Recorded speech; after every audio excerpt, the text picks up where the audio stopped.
আসসালামু আলাইকুম। আমাদের শিওর শর্ট সিরিজের আজকের ক্লাসে আমরা তড়িৎ রসায়নের বিগত বছরের এমসিকিউ সলভ করে ফেলবো, অর্থাৎ 2017 থেকে 2023 পর্যন্ত টাইপ ভিত্তিকভাবে আমরা বেসিক ডিসকাশন করব এবং এরপর আমরা এই চ্যাপ্টারে আসা সকল এমসিকিউ সলভ করে ফেলবো।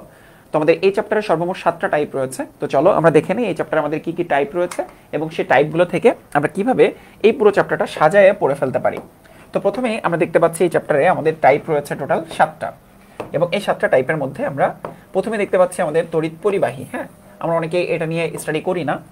তড়িৎ কোষটা আমি শেষে রেখেছি, কারণ তড়িৎ কোষ সম্পর্কিত সকল আলোচনা এগুলোর মধ্যে অলরেডি হয়ে যায়। এরপর ফ্যারাডের প্রথম সূত্র, ফ্যারাডের দ্বিতীয় সূত্র, সক্রিয়তা সিরিজ। এখান থেকে একটা শিওর প্রশ্ন আসবেই। হ্যাঁ, যে কোনো বোর্ডের জন্য এটা সাজেশন। অর্ধকোষ বা তড়িৎ কোষ, হ্যাঁ, তড়িৎ অর্ধকোষ যেটা আমরা ইলেকট্রোড বলি, হ্যাঁ, সেটা নিয়ে আমাদের অনেকগুলো প্রকারভেদ রয়েছে, সেগুলো আলোচনা করব। সল্ট ব্রিজ নিয়ে মাঝে মধ্যে প্রশ্ন হয়। আরেকটা ইম্পর্টেন্ট টাইপ হচ্ছে ই সেল এবং সবশেষ হচ্ছে তড়িৎ কোষ, যেগুলো এই সবগুলো টাইপকে কম্বাইন করে। তো এই টাইপগুলো শুধুমাত্র এমসিকিউ না, এই টাইপগুলো তোমার সিকিউ এর জন্য অনেক অনেক বেশি ইম্পর্টেন্ট। এর মধ্যে সবথেকে বেশি ইম্পর্টেন্ট হচ্ছে ই সেল, হ্যাঁ, সক্রিয়তা সিরিজ এবং ফ্যারাডের সূত্র। এগুলো প্রত্যেকটা আসলে ট্রিপল স্টার। হ্যাঁ, এগুলো থেকে প্রশ্ন হবেই যে কোনো বোর্ডেই। তো বিগত বছরগুলোতে এই চ্যাপ্টার থেকে 4টা 5টা 6টা পর্যন্ত প্রশ্ন আসছে এমসিকিউ। হ্যাঁ, এমসিকিউ। তো এই চ্যাপ্টারটা তুমি রিটেনে যেহেতু বাদ দাও নাই, এমসিকিউ এর জন্য তোমাকে খুব ভালো মতো পড়তে হবে এবং এই পুরো ক্লাসটা তোমাকে এমসিকিউ এর কনফিডেন্স বিল্ড আপ করতে অনেক বেশি হেল্প করবে। তো প্রথমে চলো আমরা টাইপ 1 থেকে শুরু করে ফেলি। তো প্রথমে আমরা যেহেতু এমসিকিউ সলভ করব, টাইপ 1 তড়িৎ পরিবাহী। হ্যাঁ, তড়িৎ পরিবাহী মানে কি? যেটা তড়িৎ পরিবহন করে, এক স্থান থেকে অন্য স্থানে তড়িৎ পরিবহন করে নিয়ে যায়। তাহলে এই যে তড়িৎ পরিবাহী, এই তড়িৎ পরিবাহী আমাদের দেখো একদম প্রাইমারিলি কেন ডিসকাশন করব, কারণ তড়িৎ পরিবাহীটাই হচ্ছে এই পুরো তড়িৎ যে রসায়ন চ্যাপ্টারটা সেখানকার একদম বেসিক পার্ট, মানে ম্যাথের সূত্রের মতো। ধরো তুমি যদি কপার ধাতুর কথা বলো, আমরা যখন তড়িৎ রাসায়নিক কোষ দেখেছি, তারের ভেতর দিয়ে বিদ্যুৎ প্রবাহিত হয়, তাই না? তাহলে ওই তারটা কি তড়িৎটাকে পরিবহন করে নিয়ে যায়। তো আমাদের প্রাইমারি আলোচনাটা হচ্ছে তড়িৎ পরিবাহী নিয়ে। তো চলো তড়িৎ পরিবাহীর আমাদের যে প্রকারভেদ আছে সেটা আমরা একটু দেখব। পদার্থসমূহ অ্যাকচুয়ালি 3 প্রকার। হ্যাঁ, পদার্থসমূহ 3 প্রকার: অপরিবাহী, তড়িৎ পরিবাহী, কুপরিবাহী। আমি পুরোটা, এটার পিডিএফ তো অবশ্যই দেওয়া থাকবে ডেসক্রিপশনে। তো জাস্ট এটা কেন দেখাচ্ছি, এটা সবগুলো রাইটার বই অ্যানালাইসিস করলে এটা দেখা যায়। হ্যাঁ, তো আমাদের প্রাইমারি আলোচনা শুধুমাত্র যে এটুকু নিয়ে। তড়িৎ পরিবাহী, তড়িৎ পরিবাহী 2 ক্যাটাগরিতে ভাগ করা যায়। এক হচ্ছে তড়িৎ পরিবহন পদ্ধতি অনুযায়ী, আরেকটা তড়িৎ পরিবহন ক্ষমতা অনুযায়ী। পদ্ধতি অনুযায়ী 2 প্রকার: ইলেকট্রনীয় পরিবাহী, আরেকটা হচ্ছে তড়িৎ বিশ্লেষ্য পরিবাহী। তো আমাদের আলোচনাটা হচ্ছে এই দুইটা, ইলেকট্রনীয় পরিবাহী বা ধাতব পরিবাহী, তড়িৎ বিশ্লেষ্য পরিবাহী। ধাতব পরিবাহী কারা? যেগুলো ধাতু, গ্রাফাইট, দেখো সমস্ত ধাতু, গ্রাফাইট, কপার, এগুলো হচ্ছে ধাতব পরিবাহী। আর তড়িৎ বিশ্লেষ্য পরিবাহী আবার 3 প্রকার: তীব্র, মৃদু এবং তড়িৎ অবিশ্লেষ্য। এগুলো থেকে কিন্তু অনেক এমসিকিউ আসে, ঠিক আছে? তো দেখো, তীব্র তড়িৎ বিশ্লেষ্য, শক্তিশালী অ্যাসিড, শক্তিশালী ক্ষার, হ্যাঁ, প্রায় সকল ধরনের নিরপেক্ষ লবণ, এগুলো হচ্ছে আমাদের তীব্র তড়িৎ বিশ্লেষ্য। মৃদু কি? মৃদু দুর্বল অ্যাসিড, দুর্বল ক্ষার হচ্ছে মৃদু তড়িৎ বিশ্লেষ্য। আর তড়িৎ অবিশ্লেষ্য, যেটা এমসিকিউতেই পাবা, হ্যাঁ, carbon tetrachloride, chloroform, sugar, sucrose, হ্যাঁ, এই প্রশ্নটা এসেছে। এরপর জৈব তরল বা দ্রবণ যেমন পানি। এরপরে আসো আমাদের তড়িৎ পরিবহন ক্ষমতা অনুযায়ী 3 প্রকার: সুপার কন্ডাক্টর, তড়িৎ সুপরিবাহী, আরেকটা হচ্ছে অপরিবাহী বা সেমিকন্ডাক্টর। এখান থেকেও বিগত বছরগুলোতে এমসিকিউ এসেছে। যেমন দেখো, সিলিকন, জার্মেনিয়াম, এগুলো হচ্ছে অর্ধধাতু, ঠিক আছে? এরপর তড়িৎ সুপরিবাহী হচ্ছে সকল ধাতু, আরেকটা হচ্ছে সুপার কন্ডাক্টর, সংকর ধাতু, সংকর ধাতুর অক্সাইড সমূহ। জাস্ট এইটা আমাদের একটু মাথায় রাখতে হবে। হ্যাঁ, তড়িৎ কুপরিবাহীর এক্সাম্পল হচ্ছে বিশুদ্ধ পানি, এটাও একটু মাথায় রাখতে পারো। এখান থেকে রিটেন টেস্টে কোনো প্রশ্ন আসবে না, এখান থেকে সরাসরি প্রশ্ন অনেক সময় হয়ই না, ঠিক আছে? তো মাঝে মধ্যে এমসিকিউ প্রশ্ন হয়, ঠিক আছে? যদি কখনো দেখতে সমস্যা হয়, আমি ডেসক্রিপশনে এইটার পিডিএফ এর লিঙ্কটা তো দিয়েই দিব। হ্যাঁ, এটা তুমি বইতে হয়তো অনেক সময় দেখবা না, কিন্তু তোমার বেসিকের জন্য অনেক বেশি হেল্প করবে। তো প্রাইমারি আলোচনা ইলেকট্রনীয় পরিবাহী আর তড়িৎ বিশ্লেষ্য পরিবাহী। চলো এদের মধ্যে একটু পার্থক্য দেখে ফেলি। ধাতব বা ইলেকট্রনীয় পরিবাহী একটা এবং অপরটা হচ্ছে তড়িৎ বিশ্লেষ্য পরিবাহী। তো এদের মধ্যে পার্থক্যটা কেন জানা দরকার? যেহেতু পরিবাহী নিয়ে আলোচনা শুরু করেছি, এখান থেকে আসলে এটা একটু মাথায় রাখতে হবে আমাদের। দেখো, ইলেকট্রনের প্রবাহ ঘটে আর ওখানে আয়নের চলাচলের মাধ্যমে তড়িৎ বিশ্লেষ্য বা তড়িৎ প্রবাহ হয়। তড়িৎ পরিবহন ইলেকট্রনের চলাচলের দিক পরস্পর বিপরীতমুখী। আর আমাদের তড়িৎ বিশ্লেষ্য পরিবাহীতে একই মুখে। রাসায়নিক বিক্রিয়া এখানে কিন্তু ঘটে না, হ্যাঁ, ধাতব বা ইলেকট্রনীয় পরিবাহীতে রাসায়নিক বিক্রিয়া ঘটে না, শুধুমাত্র হিট উৎপন্ন হয় এখানে। আর এখানে রাসায়নিক পরিবর্তন হয়, আবার হিটও উৎপন্ন হয়। এরপর দেখো তড়িৎ প্রবাহ প্রচলিত ইলেকট্রনের প্রবাহের বিপরীত দিকে, যেটা হচ্ছে ধাতব বা ইলেকট্রনীয় প্রবাহীর ক্ষেত্রে আমরা দেখতে পাই। আর তড়িৎ বিশ্লেষ্য প্রবাহীর ক্ষেত্রে মানে আয়নের প্রবাহটা যেদিকে, আয়নের প্রবাহের মাধ্যমেই তড়িৎ বিশ্লেষণটা ঘটে, আর এই আয়নের প্রবাহ যেদিকে আমাদের তড়িৎ প্রবাহটাও সেদিকে। দেখো এই ডিরেকশনটা কিন্তু আমাদের তড়িৎ বিশ্লেষ্য পরিবাহী আমাদের একই ডিরেকশনে যাচ্ছে, কিন্তু আমাদের ধাতব বা ইলেকট্রনীয় পরিবাহীর ক্ষেত্রে দেখো ডিরেকশনটা কিন্তু টোটালি বিপরীতমুখী। এরপরে আসো তাপমাত্রা বৃদ্ধিতে তড়িৎ পরিবাহিতা হ্রাস পায়, তাপমাত্রা বৃদ্ধিতে তড়িৎ পরিবাহিতা বৃদ্ধি পায়। তারপর বাহ্যিক চাপের প্রভাব নাই, এগুলো খুবই সিম্পল বৈশিষ্ট্য, এগুলো একটু মাথায় রাখতে পারো। বহুপদী সমাপ্তি সূচক যে এমসিকিউ গুলো আসে সেগুলো কিন্তু মাঝে মধ্যে আসতে পারে। এরপর এটা একটা ভৌত প্রক্রিয়া, যেহেতু কোনো রাসায়নিক বিক্রিয়া ঘটে না, আর তড়িৎ বিশ্লেষ্য পরিবাহীর ক্ষেত্রে এটা একটা রাসায়নিক প্রক্রিয়া, কারণ এখানে আমাদের রাসায়নিক পরিবর্তন ঘটে। আমরা উপরেই দেখলাম উদাহরণ সকল ধাতু ও গ্রাফাইট, যেটা আমরা আগের চার্টেই দেখে আসলাম। আর এখানে হচ্ছে আয়নিক বা পোলার সমযোজী যৌগ। তো এইখানে আমরা যে পার্থক্যগুলো দেখলাম এগুলো রিটেনের জন্য লাগবে না, এমসিকিউতে যে বহুপদী সমাপ্তি সূচক প্রশ্ন হয়, বহুপদী সমাপ্তি সূচক যে প্রশ্নগুলো হয় সেগুলোতে মাঝে মধ্যে এগুলো কিন্তু দেখতে পারো। নিচের কোনটি সত্য, নিচের কোনটি মিথ্যা, হ্যাঁ ঠিক আছে, নিচের কোনটি সত্য, নিচের কোনটি তড়িৎ বিশ্লেষ্য পরিবাহীর জন্য সত্য, এরকম প্রশ্ন আসতে পারে। তো এবার চলো এই সম্পর্কিত যে প্রশ্নগুলো বিগত বছরগুলোতে আসছে সেগুলো আমরা একটু সলভ করে ফেলার চেষ্টা করি। খুবই সিম্পল ইজি প্রশ্ন আসছে এখান থেকে। তো দেখো ইলেকট্রনীয় তড়িৎ পরিবাহী কোনটি, মাত্র কিন্তু দেখিয়ে নিয়ে আসলাম তোমাদেরকে ইলেকট্রনীয় তড়িৎ পরিবাহী। হ্যাঁ দেখো আমাদের নামটা কি ছিল, ধাতব বা ইলেকট্রনীয়, মিলাই ফেলবা না, ধাতব বা ইলেকট্রনীয়, তার মানে কি ধাতব পরিবাহী নিচের কোনটি। দেখো তুমি যদি বুঝতে পারো ধাতব পরিবাহী আর ইলেকট্রনীয় পরিবাহী সেম জিনিস, তাহলে অপশন তোমার কাছে অনেক সহজ হয়ে যাবে। তার মানে অপশনগুলোর মধ্যে আমরা কি খুঁজতে থাকবো, আমরা ধাতু খুঁজতে থাকবো, তাই না।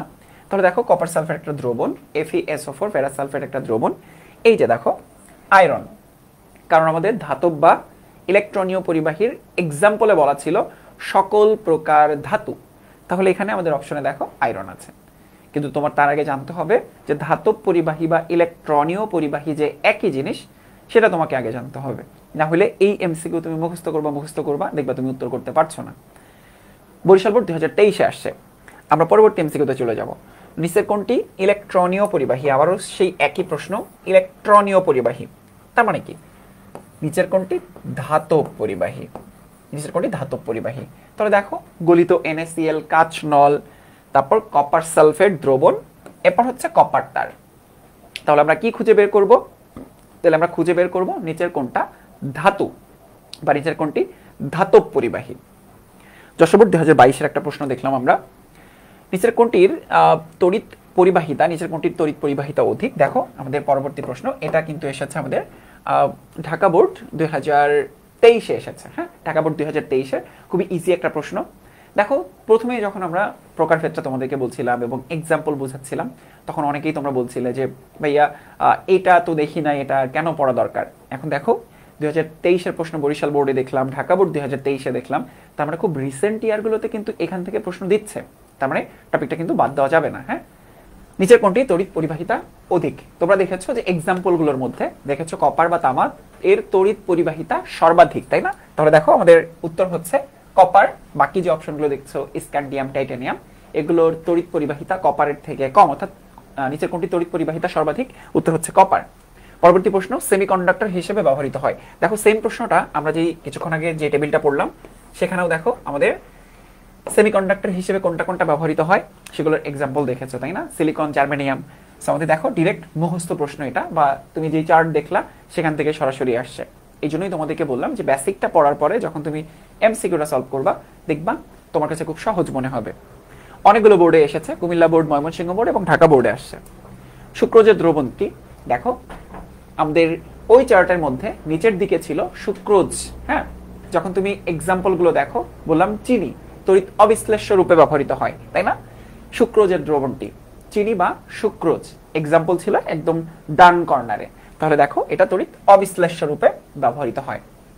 ঢাকা বোর্ড 2022-এ আসছে। নিচের কোনটি বিদ্যুৎ সুপরিবাহী নয়। নিচের কোনটি বিদ্যুৎ সুপরিবাহী নয়? বিদ্যুৎ সুপরিবাহী কারা? সকল প্রকার ধাতু, তাই না? সকল প্রকার ধাতু বিদ্যুৎ সুপরিবাহী হিসেবে কাজ করে। তাহলে দেখো এখানে আমাদের এক্সাম্পল গুলো হচ্ছে কপার সর্বাধিক বিদ্যুৎ পরিবহন করে বা সর্বাধিক বিদ্যুৎ সর্বাপেক্ষা বা সব থেকে ভালো বিদ্যুৎ পরিবহন করে। এরপর হচ্ছে সিলভার, এরপর অ্যালুমিনিয়াম, কার্বন একমাত্র অধাতু। তাহলে দেখো নিচের কোনটি বিদ্যুৎ সুপরিবাহী নয়? তাহলে আমাদের এক্সাম্পল হচ্ছে কার্বন।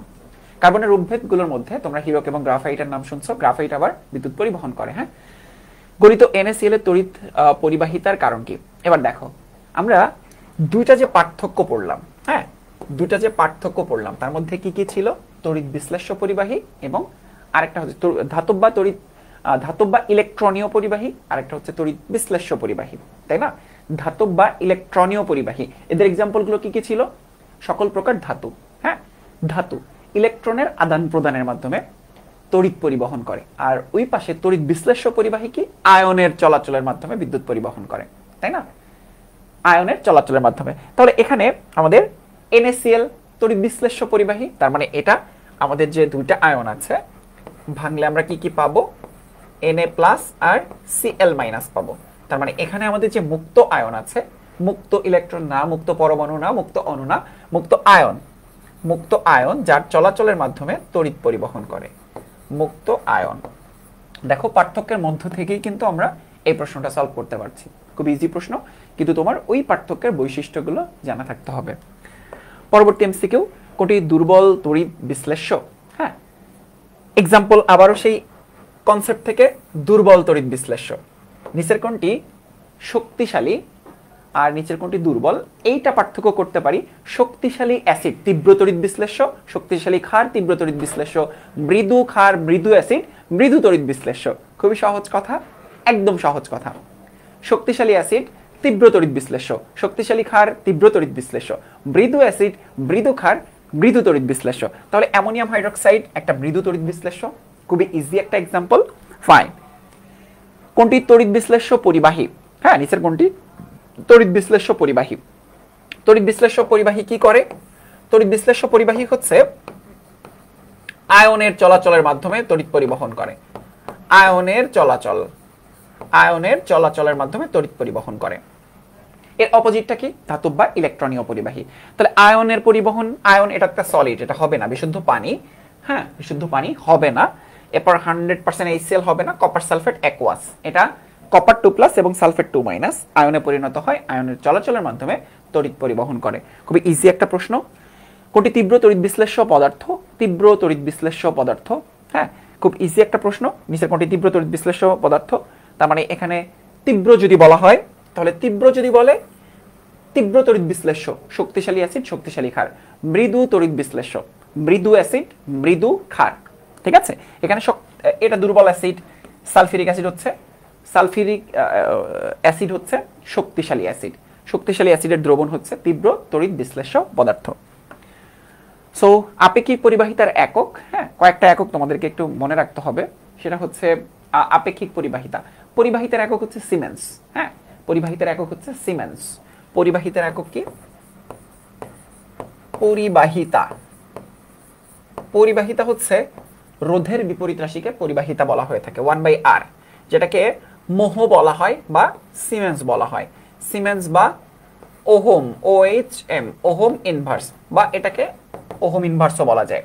ঠিক আছে, পরিবাহিতা। আপেক্ষিক পরিবাহিতা, আপেক্ষিক পরিবাহিতা, আপেক্ষিক পরিবাহিতা এর একক হচ্ছে সিমেন্স পার সেন্টিমিটার। এটাকে আমরা কাপ্পা দ্বারা প্রকাশ করে থাকি, সিমেন্স পার সেন্টিমিটার। তাইলে পার ওহম পার সেন্টিমিটার এটাও হইতে পারে। ঠিক আছে, পার ওহম পার সেন্টিমিটার। আপেক্ষিক পরিবাহিতা আসে কিভাবে জানো? কাপ্পা ইজ ইকুয়াল টু, হ্যাঁ পরিবাহিতা, পরিবাহিতা ইন্টু সেল ধ্রুবক। তাহলে পরিবাহিতা হচ্ছে 1/r ইন্টু L/A। ঠিক আছে, তাহলে দেখো 1/r, r এর একক হচ্ছে 1/ওহম ইন্টু L হচ্ছে সেন্টিমিটার আর এটা হচ্ছে সেন্টিমিটার স্কোয়ার। তাহলে দেখো ওহম ইনভার্স পার সেন্টিমিটার। এটাই হচ্ছে অ্যাকচুয়ালি আমাদের আপেক্ষিক পরিবাহিতার জন্য আসে কাপ্পা। কাপ্পা, ঠিক আছে, এটা একটু আমাদের মনে রাখতে হবে। ওহম ইনভার্স পার সেন্টিমিটার, এটা একটু আমাদের মনে রাখতে হবে। বরিশাল বোর্ড 2023 এসেছে, এগুলো কিন্তু তোমরা মাঝে মধ্যেই বাদ দিয়ে দাও। সো আমাদের টাইপ 1 শেষ হয়ে গেল। টাইপ 2 তে আমরা ফ্যারাডের সূত্র নিয়ে ডিসকাস করব। তো প্রথমে দেখো ফ্যারাডের প্রথম সূত্র। ফ্যারাডের প্রথম সূত্র হচ্ছে কোনো তড়িৎ বিশ্লেষ্য পদার্থের মধ্য দিয়ে তড়িৎ প্রবাহ চালনা করলে তড়িৎ দ্বারে সঞ্চিত বা দ্রবীভূত পদার্থের ভর প্রবাহিত তড়িৎ বা বিদ্যুতের চার্জের সমানুপাতিক। হ্যাঁ, একে ফ্যারাডের প্রথম সূত্র বলে। তাহলে ব্যাপারটা কি, যে পরিমাণ ধাতু জমা হয় সেটা চার্জ কিউ এর সমানুপাতিক। তাহলে W is equal to Z Q. এখানে জেডটা হচ্ছে একটা সমানুপাতিক ধ্রুবক, এবং জেডটাকে কিভাবে মেজার করতে পারি আমরা? দেখো জেডটাকে কিভাবে আমরা মেজার করতে পারি। জেড হচ্ছে একটা তড়িৎ রাসায়নিক তুল্যাঙ্ক। হ্যাঁ, গ্রাম পারমাণবিক ভর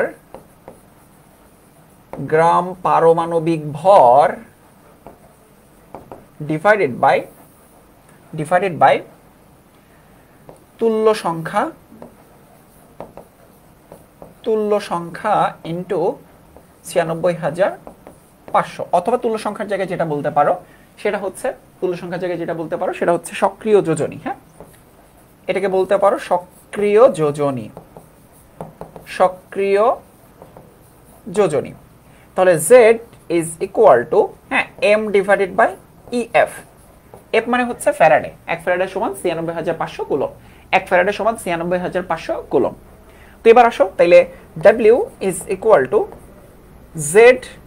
হ্যাঁ, Z এর পরিবর্তে আমরা কি লিখতে পারি? m divided by EF। আবার Q সমান আমরা কি জানি বলতো?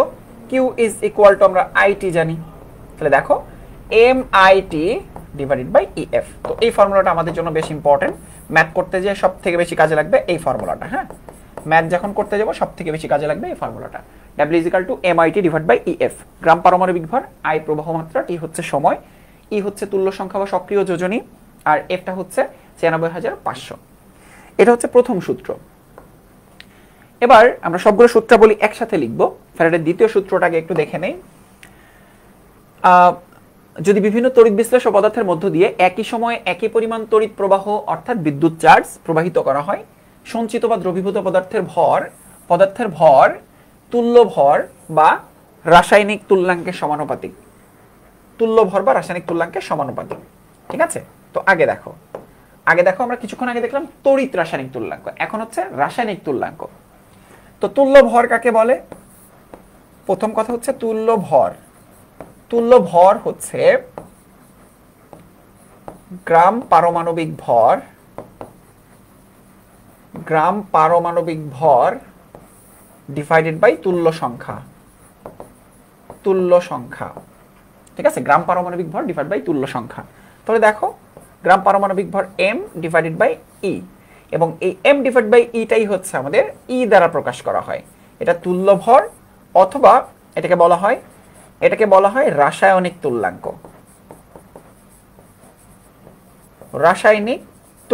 বলা হয় এটাকে। রাসায়নিক তুল্যাঙ্ক একটা হচ্ছে তড়িৎ রাসায়নিক তুল্যাঙ্ক, আর অপরটা হচ্ছে রাসায়নিক তুল্যাঙ্ক। তড়িৎ রাসায়নিক তুল্যাঙ্ক, অপরটা হচ্ছে রাসায়নিক তুল্যাঙ্ক। ঠিক আছে, মনে থাকবে। আগেটা ছিল তড়িৎ রাসায়নিক তুল্যাঙ্ক। ফাইন। তাহলে এখানে বলেছে এইটা কিসের সমানুপাতিক? দেখো, দ্রবীভূত পদার্থের ভর রাসায়নিক তুল্যাঙ্কের সমানুপাতিক। তাহলে যে পরিমাণ পদার্থ জমা হচ্ছে সেটা রাসায়নিক তুল্যাঙ্কের সমানুপাতিক। দেখো, পদার্থের ভর তুল্য ভর বা রাসায়নিক তুল্যাঙ্কের সমানুপাতিক। তাহলে আমরা লিখতে পারি W1 divide by W2 is equal to E1 divided by E2। ঠিক আছে, E1 divide by E2। Just এই ফর্মুলাটাই। E এর পরিবর্তে আমরা m ডিভাইড বাই E লিখতে পারতাম। এবার আসো আরেকটা জিনিস, যে একটা রাসায়নিক তুল্যাঙ্ক আর তড়িৎ রাসায়নিক তুল্যাঙ্ক, দুইটা টার্ম দেখলাম। অর্থাৎ তড়িৎ রাসায়নিক তুল্যাঙ্ক ও রাসায়নিক তুল্যাঙ্কের সম্পর্ক। তড়িৎ রাসায়নিক তুল্যাঙ্ক এবং রাসায়নিক তুল্যাঙ্ক দুটো তো সেম টার্ম, তাই না? প্রায় কাছাকাছি টার্ম। এর সম্পর্কটা আমরা যদি একটু দেখি, দেখো আমরা কি দেখলাম? Z is equal to m divide by EF, আর E is equal to M divide by E, তাই না? M divide by E. আমরা যদি এখানে এভাবে লিখতাম, দেখো এভাবে লিখতাম M divide by E into ৯৬,৫০০। তাহলে যেটা হতো দুজনের মধ্যে সম্পর্কটা হচ্ছে E is equal to Z into ৯৬,৫০০।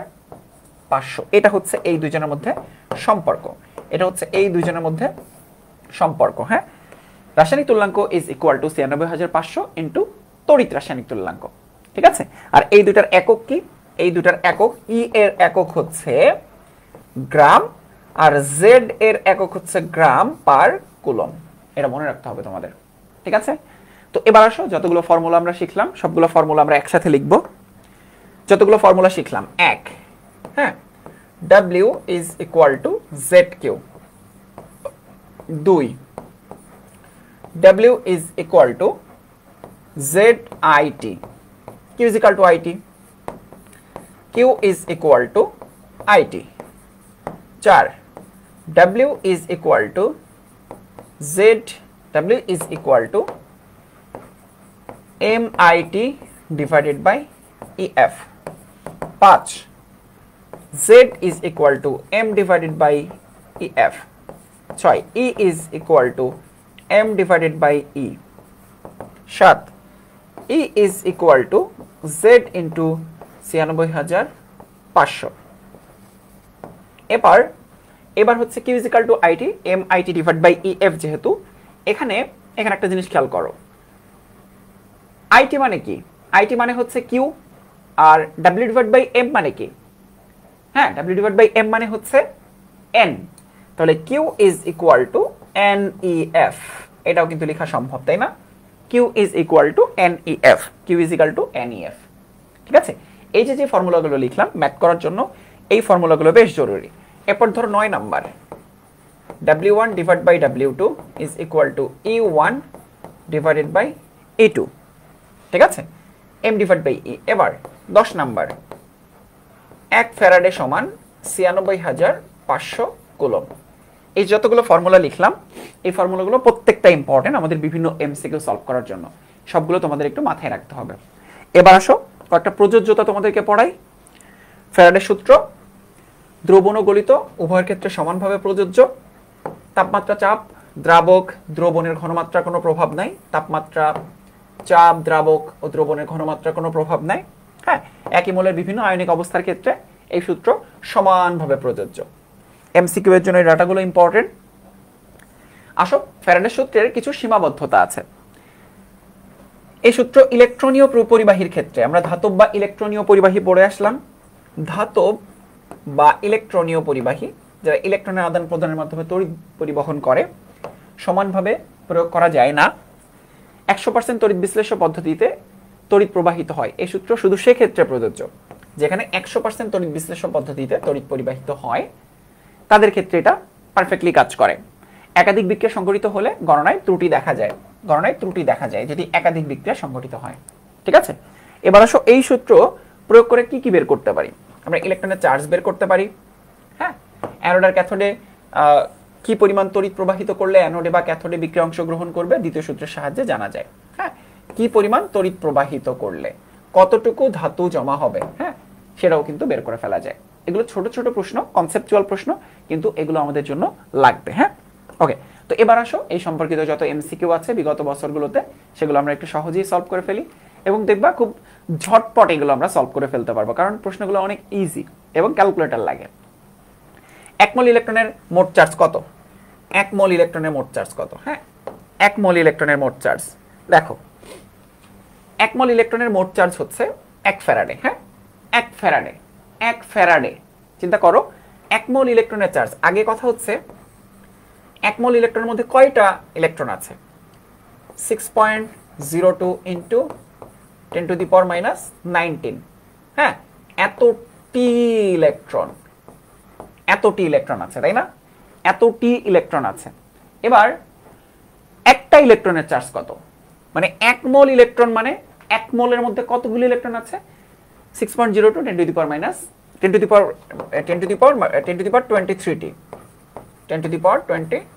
10⁻23টি। 1 মোল ইলেকট্রনের মধ্যে ইলেকট্রন আছে হচ্ছে 6.02 10 টু দি পাওয়ার 23টি। এবার 1 মোল ইলেকট্রন সমান এতগুলো ইলেকট্রন। এবার 1 মোল ইলেকট্রন এর চার্জ সমান, তাহলে একটা চার্জ ইনটু 1 মোলের মধ্যে যতগুলো আছে, তাহলে 1.6 into 10 to the power -19 into 6.02 into 10 to the power 23 এত কুলম। ঠিক আছে, তাইলে এইটাই হচ্ছে আমাদের কারেক্ট আনসার। এইটা into 6.02 into 10 to the power 23 এত কুলম, মাঝখানে ইনটু হবে বা মাল্টিপ্লাই হবে। ঠিক আছে, মাঝখানে মাল্টিপ্লাই হবে। 1 মোল ইলেকট্রনের মধ্যে অ্যাভোগাড্রো সংখ্যক ইলেকট্রন আছে, একটা ইলেকট্রনের চার্জ হচ্ছে 1.60 into 10 to the power -19 coulomb. তাইলে অতগুলো ইলেকট্রনের চার্জ কত, জাস্ট মাল্টিপ্লাই করে দিলে হয়ে যাবে। 5 অ্যাম্পিয়ার বিদ্যুৎ 30 সেকেন্ড ধরে কোনো ইলেকট্রোড প্রবাহিতের মধ্যে চললে বিদ্যুতের চার্জ কত কুলম্ব? চার্জ বের করতে হবে। হ্যাঁ, চার্জ দেওয়া আছে কি কি? টি দেওয়া আছে, আর কি দেওয়া আছে? আই দেওয়া আছে। কি বের করতে হবে? কিউ বের করতে হবে। খুবই সহজ formula, Q is equal to IT. I এর ভ্যালু কত? 5, টি সেকেন্ডে কত? 30। তাহলে দেখো 150 এত কুলম। দেখো খুব ইজিলি বের করে ফেলতে পারলাম, মানে মুখে মুখেই ক্যালকুলেশনটা করে ফেলা সম্ভব। বেশ ইজি একটা প্রশ্ন। কপার সালফেট দ্রবণে 1 ফ্যারাডে চার্জ দ্বারা কতটুকু কপার সঞ্চিত হবে? দেখো কপার সালফেট দ্রবণে 1 ফ্যারাডে চার্জ দ্বারা কতটুকু কপার সঞ্চিত হবে? কপার সালফেট মানে কি? কপার 2+, দুইটা ইলেকট্রন গ্রহণ করে কপার ধাতুতে পরিণত হয়, যেটা আমরা জানি। তাহলে এখানে ক্যালকুলেশনটা দেখো, 2 মোল ইলেকট্রন, তার মানে কি 2 ফ্যারাডে বিদ্যুৎ। হ্যাঁ, কতটুকু কপার সঞ্চিত হবে? 1 মোল কপার সঞ্চিত হবে। 1 মোল মানে কত? 63.5 গ্রাম কপার জমা হবে। এবার অতএব 1 ফ্যারাডে হলে কতটুকু? এর অর্ধেক, 63.5 এর অর্ধেক, তাইলে 31.75 গ্রাম কপার জমা হবে। মুখে মুখে ক্যালকুলেশন শেষ।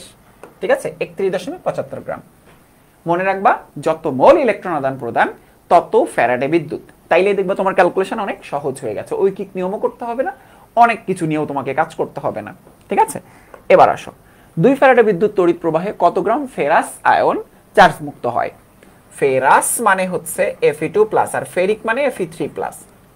তাহলে চার্জ মুক্ত হওয়ার জন্য কি করতে হবে? Fe2+, দুইটা ইলেকট্রন গ্রহণ করে চার্জ মুক্ত হবে, তাই না? ওকে, চার্জ মুক্ত হবে।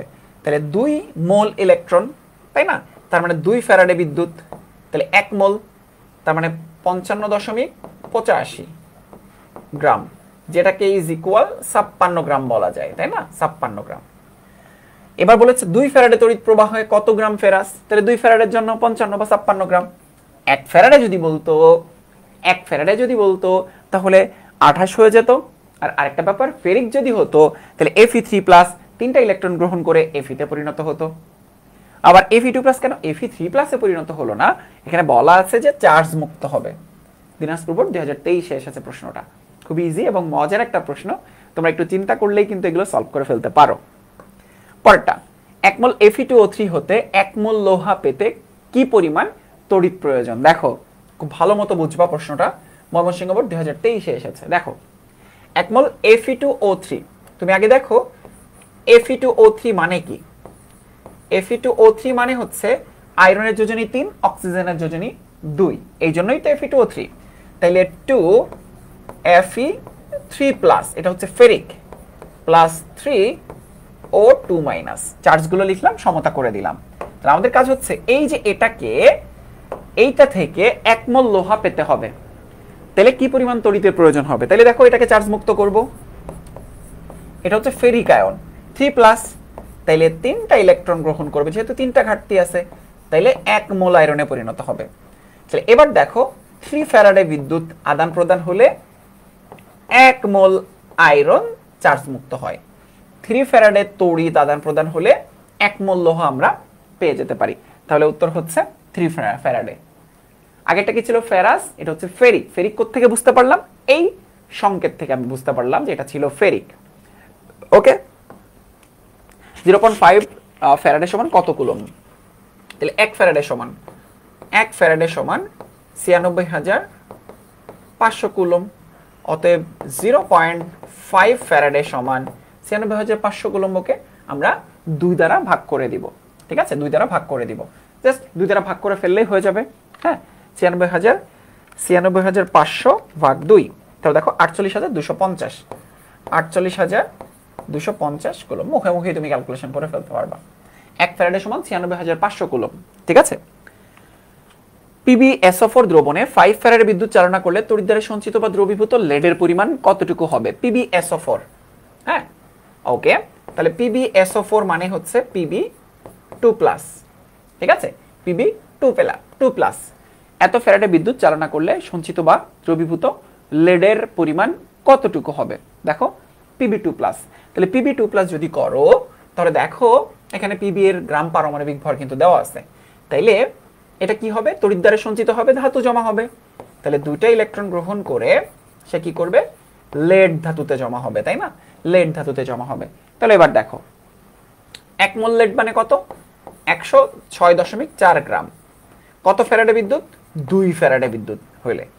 অতএব 1 ফ্যারাডে বিদ্যুৎ আদান প্রদান হলে 106.4 ডিভাইড বাই 2 এত গ্রাম। অতএব 5 ফ্যারাডে যদি আদান প্রদান হয় 106.4 ইন্টু 5 ডিভাইড বাই 2 এত গ্রাম। তাহলে আমরা পাই 106.4 ইন্টু 5 ডিভাইডেড বাই 2, তাহলে আমরা পাচ্ছি 266 গ্রাম। হ্যাঁ, তাহলে আমাদের উত্তর হচ্ছে 266 গ্রাম। জাস্ট কনসেপ্টটা তুমি যদি মাথার মধ্যে একবারে সেট করতে পারো, এই ধরনের প্রশ্ন তোমার কাছে সলভ করা একদম ইজি হয়ে যাবে। Fe2+ প্লাস 2টা ইলেকট্রন Fe বিক্রিয়ায় 28 গ্রাম আয়রন ধাতু উৎপাদনে কত তড়িৎ চার্জের প্রয়োজন হবে? বিক্রিয়াটা থেকে দেখো, 2 ফ্যারাডে থেকে আমরা পাই হচ্ছে 56 গ্রাম। তাহলে 28 গ্রাম যদি উৎপন্ন করতে চাই তাহলে আমাদের লাগবে হচ্ছে অর্ধেক। 2 ফ্যারাডেতে 56 গ্রাম, তাহলে 1 ফ্যারাডে 28 গ্রাম তৈরি করতে তাহলে তার অর্ধেক লাগবে। ধাতু 56 গ্রাম জমা হয় 2 ফ্যারাডে বিদ্যুৎ আদান প্রদানের ফলে। আমি যদি 56 অর্ধেক তৈরি করতে চাই তাহলে সেক্ষেত্রে আমার কতটুকু তড়িৎ আদান প্রদান করতে হবে? 1 ফ্যারাডে তড়িৎ আদান প্রদান করতে হবে। বেশ ইজি একটা প্রশ্ন, তাই না? ওকে, দেখো বরিশাল বোর্ড 2023-এ এসেছে। বরিশাল বোর্ড 2023-এ আরেকটা প্রশ্ন আসছে, FeSO4 দ্রবণে 2 ফ্যারাডে বিদ্যুৎ প্রবাহিত করলে কত মোল আয়রন জমা হবে? কত মোল আয়রন জমা হবে? ঠিক আছে, দেখো প্রশ্নটা কিন্তু বেশ ইজি একটা প্রশ্ন, আমরা চাইলেই কিন্তু খুব সহজেই সলভ করতে পারি। হ্যাঁ, ওকে, তো দেখো FeSO4 তার মানে হচ্ছে Fe2+। Fe2+, 2টা ইলেকট্রন ঘাটতি, তাহলে 2টা ইলেকট্রন গ্রহণ করবে, Fe তে পরিণত হবে। তাহলে Fe তে যদি পরিণত হয় 2 ফ্যারাডে বিদ্যুৎ আদান প্রদান করলে 1 মোল আয়রন জমা হয়। তাহলে এখানে বলেছে 2 ফ্যারাডে বিদ্যুৎ আদান প্রদান করলে কত মোল আয়রন জমা হবে? 1 মোল আয়রন জমা হবে। বরিশাল বোর্ড 2023। 1 মোল কপারকে ক্যাথোডে জমা করতে কপার সালফেট দ্রবণের মধ্য দিয়ে কত ফ্যারাডে বিদ্যুৎ চালনা করতে হবে? কপার সালফেট মানে হচ্ছে কপার 2+, তাহলে 2টা ইলেকট্রন গ্রহণ করবে এবং কপার ধাতুতে পরিণত হবে। তাহলে 2 ফ্যারাডে 1 মোল কপার। হ্যাঁ, বলেছে 1 মোল কপারকে ক্যাথোডে জমা করতে, 1 মোল কপারকে ক্যাথোডে জমা করতে 2 ফ্যারাডে বিদ্যুতের প্রয়োজন। দেখো জাস্ট তুমি বিক্রিয়াটা করলেই এগুলোর অ্যান্সার পেয়ে যাবা সহজেই। ক্যাথোডে 1 মোল হাইড্রোজেন গ্যাস উৎপন্ন করতে কি পরিমাণ বিদ্যুতের প্রয়োজন? 1 মোল হাইড্রোজেন গ্যাস উৎপন্ন করতে কি পরিমাণ বিদ্যুতের প্রয়োজন? দেখো হাইড্রোজেনের ক্ষেত্রে কি হয়? H+ একটা ইলেকট্রন গ্রহণ করে H এ পরিণত হয়। এখানে আমাদের যেটা করতে হবে 2H+ প্লাস 2 ইলেকট্রন H2। ঠিক আছে, তাহলে 1 মোল H2 জমা করতে আমাদের 2 ফ্যারাডে বিদ্যুতের প্রয়োজন। 1 মোল H2 তৈরি করতে আমাদের 2 ফ্যারাডে বিদ্যুতের প্রয়োজন। ঠিক আছে, মনে রাখতে হবে H আর H2 কিন্তু সেম জিনিস না। Al3+ 3 ইলেকট্রন অ্যালুমিনিয়াম, এই বিক্রিয়ায় 9 গ্রাম অ্যালুমিনিয়াম উৎপাদনে প্রয়োজনীয় বিদ্যুতের পরিমাণ কত? তাহলে দেখো অ্যালুমিনিয়ামের আণবিক ভর বা গ্রাম পারমাণবিক ভর হচ্ছে 27 গ্রাম, এখানে 3 ফ্যারাডে বিদ্যুৎ।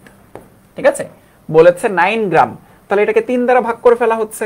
9 গ্রামের জন্য এখানে বিদ্যুৎ হচ্ছে 1 ফ্যারাডে, তাহলে 2 ফ্যারাডের জন্য 18 গ্রাম, 3 ফ্যারাডের জন্য 27 গ্রাম। তাহলে দেখো 1 ফ্যারাডে হচ্ছে আমাদের উত্তর। দেখো একই কনসেপ্টের প্রশ্ন কতগুলো এসেছে। 27 গ্রাম অ্যালুমিনিয়াম জমা করতে কি পরিমাণ বিদ্যুতের প্রয়োজন? আগের প্রশ্ন থেকে অ্যান্সারটা পেয়ে গেলাম আমরা, সেটা হচ্ছে aluminium 3+ plus 3 electron aluminium, right? তাইলে দেখো 3 ফ্যারাডে বিদ্যুৎ 27 গ্রাম অ্যালুমিনিয়াম জমা করতে 3 ফ্যারাডে বিদ্যুতের প্রয়োজন হয়। ঠিক আছে, 27 গ্রাম। আর 1 ফ্যারাডে থেকে 9 গ্রাম, আগের প্রশ্নটাই আমরা সলভ করে ফেললাম।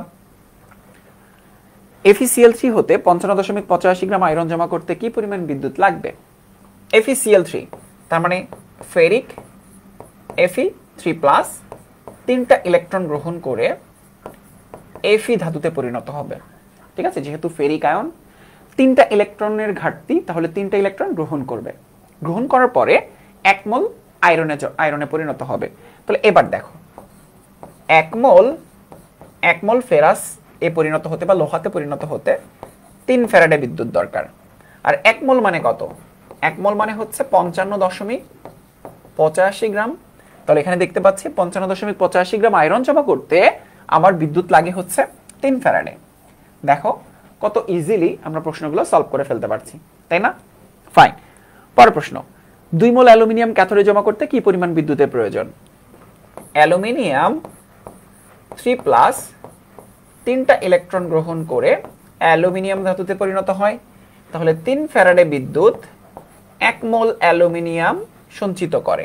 তাহলে 2 মোল অ্যালুমিনিয়াম সঞ্চিত করতে কি পরিমাণ বিদ্যুৎ লাগবে? 2 মোল অ্যালুমিনিয়াম সঞ্চিত করতে এদিকে আমার 6 ফ্যারাডে বিদ্যুতের প্রয়োজন হবে। তাহলে দেখো 6 ফ্যারাডে হচ্ছে আমাদের উত্তর।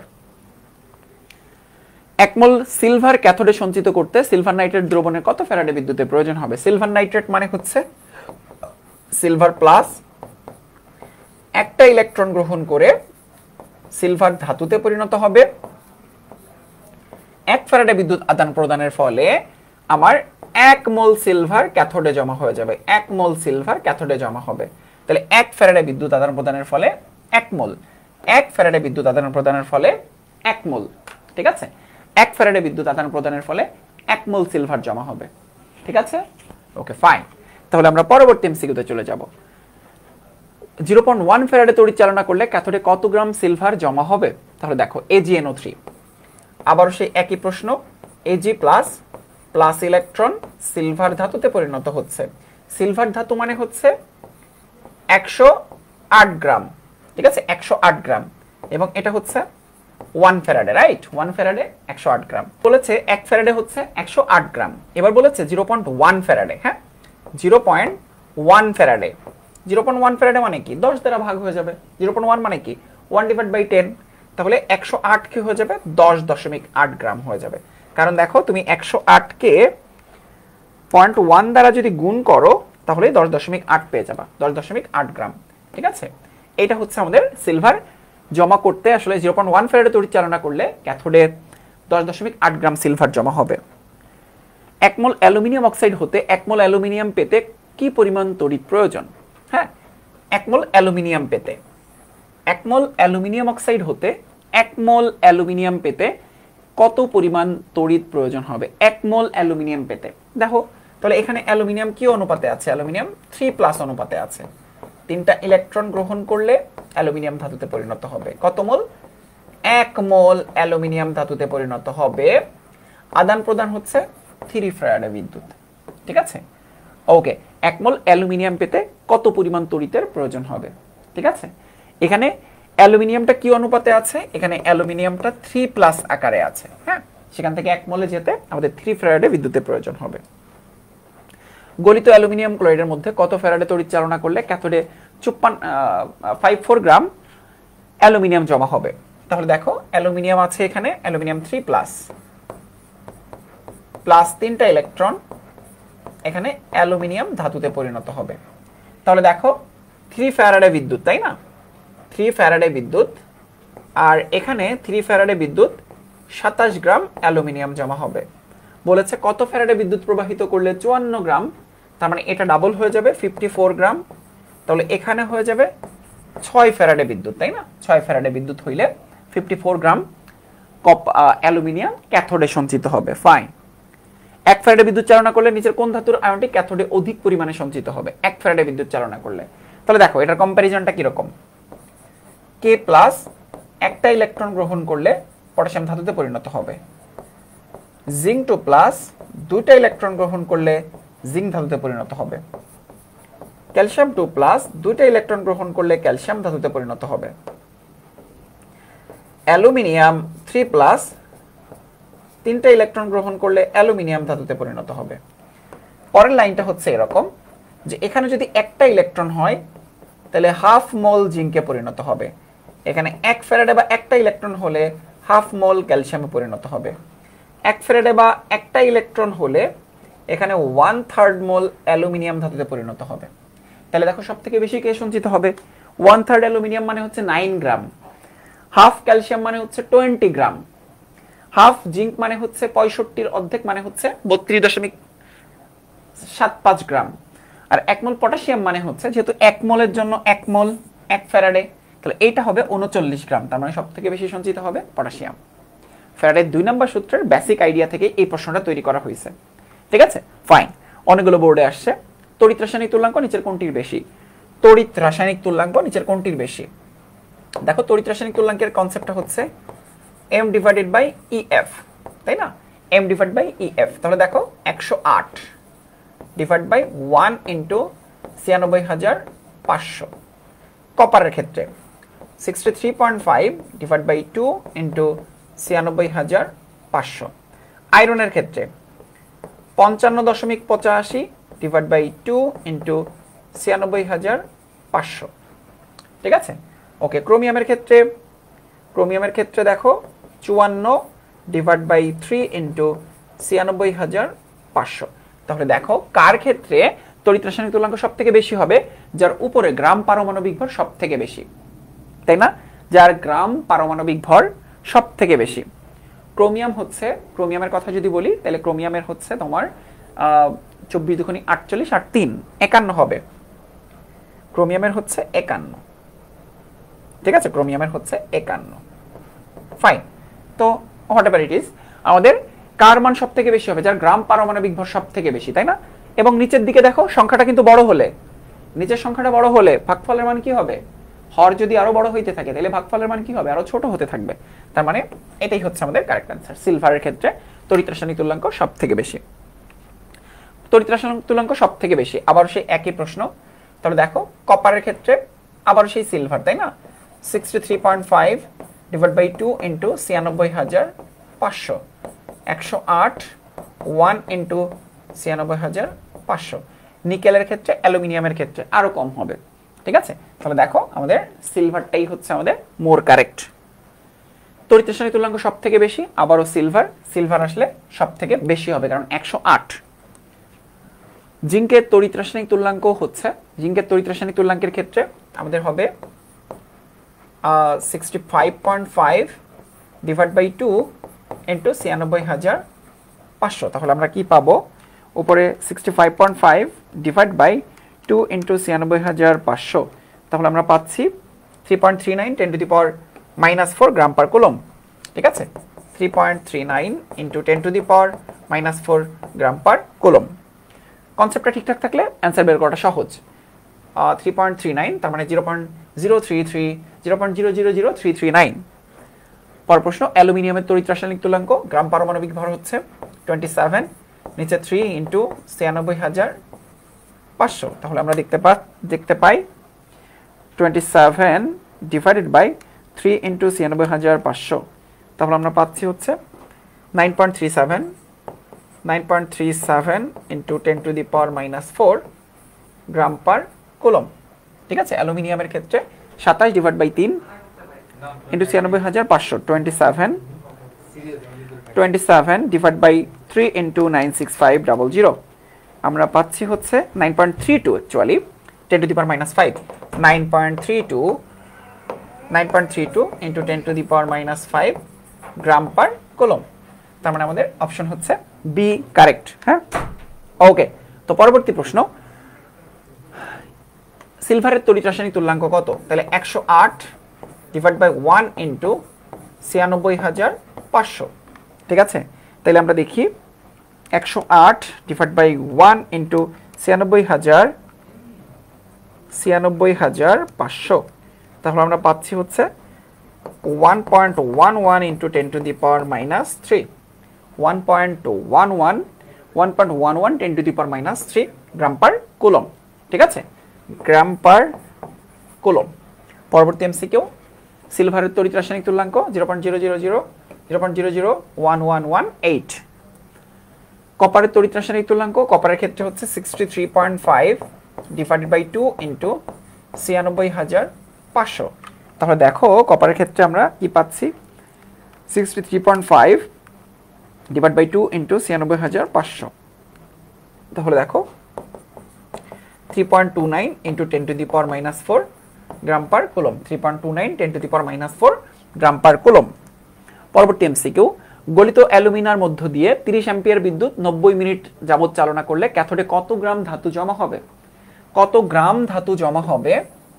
এই প্রশ্নটা এসেছে কোন কনসেপ্ট থেকে? এই প্রশ্নটা এসেছে হচ্ছে ওই যে W ইজ ইকুয়াল টু দেখো অ্যাম্পিয়ার দেওয়া আছে MIT ডিভাইডেড বাই EF। হ্যাঁ, তাহলে দেখো M অ্যালুমিনিয়াম যেহেতু তাহলে 27 অ্যালুমিনিয়াম, I এর মান হচ্ছে 30 অ্যাম্পিয়ার, 90 মিনিট মানে হচ্ছে এটাকে 7 সেকেন্ডে নিয়ে যেতে হবে। এরপর E অ্যালুমিনিয়ামের যোজনী হচ্ছে 3 ইন্টু 96,500। হ্যাঁ, তো এটা যদি আমরা ক্যালকুলেট করি তাহলে 27 into 30 into 90 into 60 divided by 3 into 96,500। তাহলে দেখো আমরা পাচ্ছি হচ্ছে 15.10 গ্রাম। তো দেখো জাস্ট এখানে আমাদের ভ্যালুগুলো বসাইলে আমরা কিন্তু উত্তর পেয়ে যাচ্ছি। এক্ষেত্রে তোমাদের একটা জিনিস মাথায় রাখতে হবে, এটা কিন্তু রিটেনের জন্য সমানভাবে ইম্পর্টেন্ট। সিলভার নাইট্রেট দ্রবণে 60 মিনিট 5 অ্যাম্পিয়ার বিদ্যুৎ চালনা করলে ক্যাথোডে কত গ্রাম সিলভার জমা হবে? তাহলে W is equal to MIT divide by EF। তাহলে M হচ্ছে সিলভার 108, I এর value 5 ampere, 60 into 60 divide by 1 into 96,500। তাহলে আমরা যদি ক্যালকুলেট করি তাহলে 108 into 60 into 60 into 5 divided by 96500, আমরা পাচ্ছি 20.145 এত গ্রাম। তো দেখো সহজেই কিন্তু আমরা উত্তরগুলো পেয়ে যাচ্ছি, জাস্ট আমাদের ভ্যালুটা বসাইলেই হয়ে যাবে। 5 অ্যাম্পিয়ার বিদ্যুৎ 5 মিনিট ধরে কপার সালফেট দ্রবণে চালনা করলে ক্যাথোডে কত গ্রাম কপার সঞ্চিত হবে? Comilla board 2023। W is equal two 63.5 into I এর ভ্যালু কত? I এর ভ্যালু হচ্ছে 5 অ্যাম্পিয়ার। হ্যাঁ, এরপর 5 মিনিট মানে হচ্ছে 5 ইন্টু 60 সেকেন্ড, কপার যেহেতু তাহলে 2 ইন্টু 96,500। ঠিক আছে, তাহলে আমরা যদি ভ্যালুগুলো বসাই তাহলে দেখি 63.5 into 5 into 63.5 into 5 into 5 into 60 divided by 2 into 96500 সমান আমরা পাচ্ছি হচ্ছে 0.493। ঠিক আছে, 0.493 গ্রাম, 0.496 গ্রাম মোরলেস এটার কাছাকাছি হবে। ঠিক আছে, কত গ্রাম কপার জমা হবে? কপার সালফেট দ্রবণে 4 অ্যাম্পিয়ার বিদ্যুৎ 45 মিনিট যাবত চালনা করলে কি পরিমাণ কপার জমা হবে? চট্টগ্রাম বোর্ড 2023। দেখো একই প্যাটার্নের প্রশ্ন। W is equal two 63.5 into 4 ampere বিদ্যুৎ 45 মিনিট মানে হচ্ছে এটাকে সেকেন্ডে নিয়ে যাব, ডিভাইড বাই যোজনী 2 অর্থাৎ তুল্য সংখ্যাও 2, 96,500। তাহলে আমরা দেখতে পাচ্ছি 63.5 into 4 into 45 into 60 divide by 2 into 96,500। তাহলে আমরা পাচ্ছি হচ্ছে 3.55 গ্রাম, 3.55 গ্রাম। জাস্ট ভ্যালুটা তুমি ক্যালকুলেটরে বসাবা, জাস্ট ডিরেক্ট ভ্যালু ক্যালকুলেটরে বসাবা। ঠিক আছে, রাফেও তোলার দরকার নাই, এক্ষেত্রে দেখবা তোমাদের সময় অনেক সেভ হবে। পরের প্রশ্ন, নিকেল ক্লোরাইড দ্রবণে এত অ্যাম্পিয়ার বিদ্যুৎ প্রবাহিত করলে সবটুকু ধাতু ক্যাথোডে সঞ্চিত হয়, কত সময়ের প্রয়োজন হবে? এবার সূত্রটা লিখতে হবে, MIT ডিভাইডেড বাই EF। ঠিক আছে, MIT ডিভাইডেড বাই EF। তাহলে দেখো এক্ষেত্রে আমাদের কোন ভ্যালুটা বের করতে হবে? এক্ষেত্রে আমাদের ভ্যালুটা বের করতে হবে হচ্ছে T এর ভ্যালু, বাকি সব কিছু দেখো দেওয়া আছে, এক্ষেত্রে W এর ভ্যালু দেওয়া আছে, E এর ভ্যালু, F এর ভ্যালু, M এর ভ্যালু এবং I এর ভ্যালু দেওয়া আছে। ঠিক আছে, এটা তোমরা HW করবা। আর একটা টেকনিক তোমাদেরকে শেখায় দেই, সেটা হচ্ছে scandium, titanium, vanadium, chromium, manganese, হ্যাঁ, iron, cobalt, nickel, copper, zinc. ধরো অনেক সময় এরকম হয় যে আনকমন একটা প্রশ্ন দিয়ে দিছে, নিকেল বা কোবাল্ট দিয়ে দিছে, যার আণবিক ভর তোমাদের জানা নাই, অর্থাৎ এই এম এর ভ্যালুটা তোমাদের জানা নাই, তাই না? এম এর ভ্যালুটা তোমাদের জানা নাই, তখন কি করবা? হ্যাঁ, দেখো তোমার এদের পারমাণবিক সংখ্যা তো জানা আছে, তাই না? দেখো 21, 22, 23, 24, 25, 26, 27, 28, 29, 30। এদেরকে 2 দ্বারা গুণ করবা, সবাইকে 2 দ্বারা গুণ করবা, 2 দ্বারা গুণ করবা, ডাবল করে ফেলবা, সবাইকে ডাবল করবা এবং একটা নাম্বার দ্বারা যোগ করবা। সে নাম্বার কত দ্বারা যোগ করবা সেটাই এখন আমি তোমাদেরকে শেখাবো। একটা নাম্বার দ্বারা যোগ করবা, একটা নাম্বার যোগ করবা, সবার সাথে নাম্বার যোগ করবা। সে নাম্বারটা কত, যেটা দিয়ে তোমরা হঠাৎ করে এরকম একটা বিপদে পড়লে যাতে তোমরা উদ্ধার হইতে পারো, সেটা হচ্ছে এরকম, টেকনিকটা হচ্ছে এরকম: 3, 45, 45, 45, 3, 5, 5, শেষ। 1, 2, 3, 4, 5, 6, 7, 8, 9, 10। 3, 45, 45, 45, 3, 5, 5। এক্ষেত্রে তাইলে এই ধরনের ম্যাথে তুমি কোনো বিপদে পড়বা না। তাহলে দেখো 3, 45, 45, 45, 3, 5, 5 এন্ড নিকেল দিছে না এখানে 28 দুগুণী কত? 28 দুগুণী হচ্ছে 56, তাই না? 56 আর 3 কত? 59। তুমি 59 ধরে ম্যাথ করে ফেলো, ম্যাথটা হয়ে যাবে।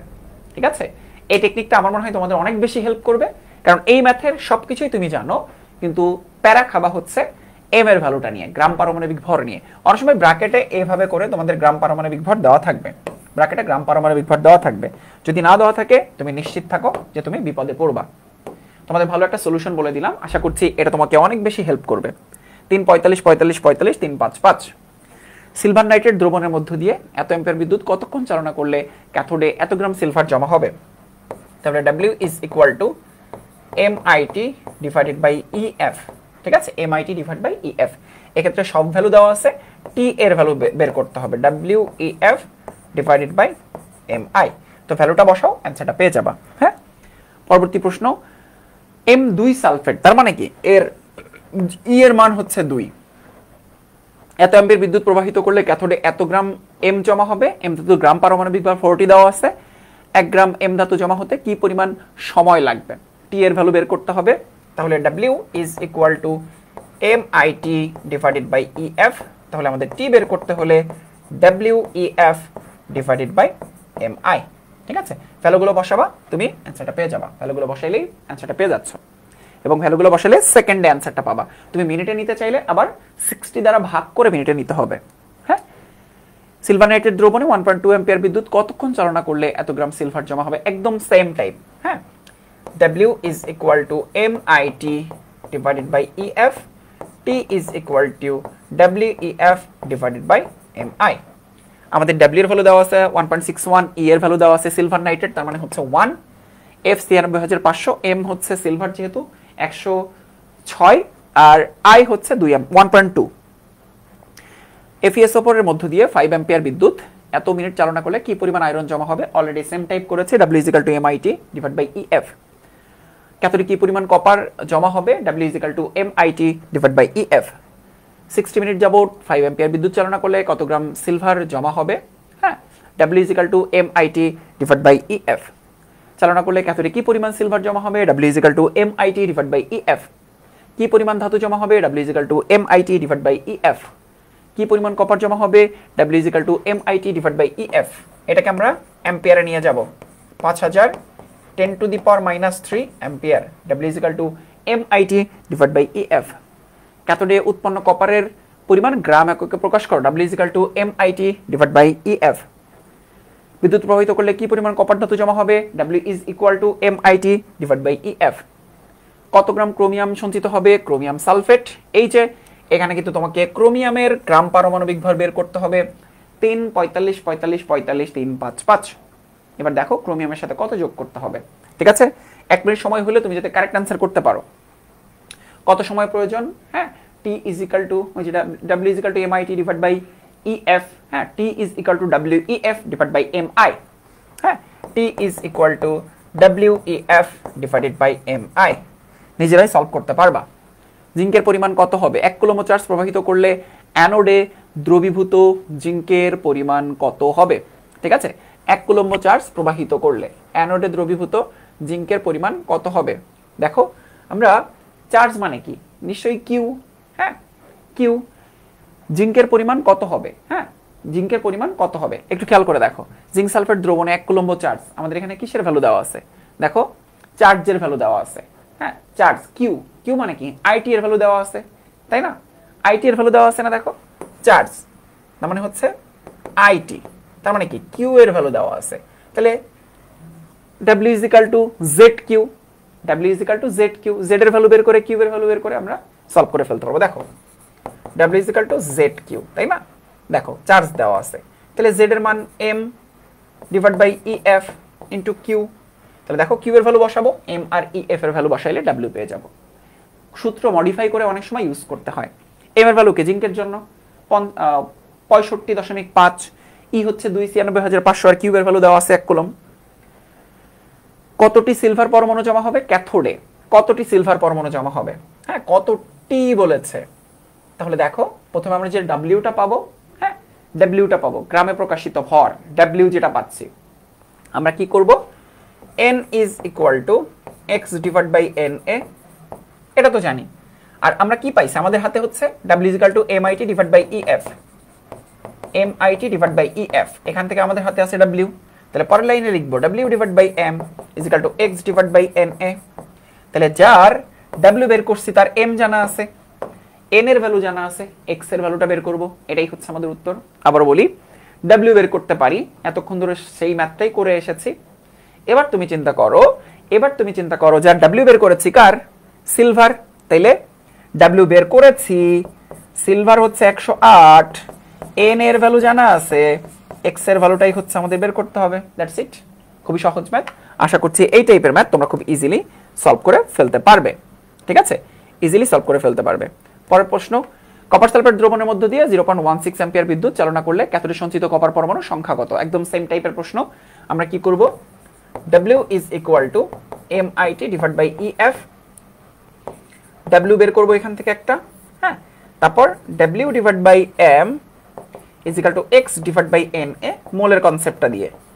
W তো বের করেছি, M হচ্ছে কপার যেহেতু 63.5, X হ্যাঁ 6.02 into 10 to the power 23, এখানে X is equal to what? Xটা বের করলে সেটাই হবে আমাদের উত্তর।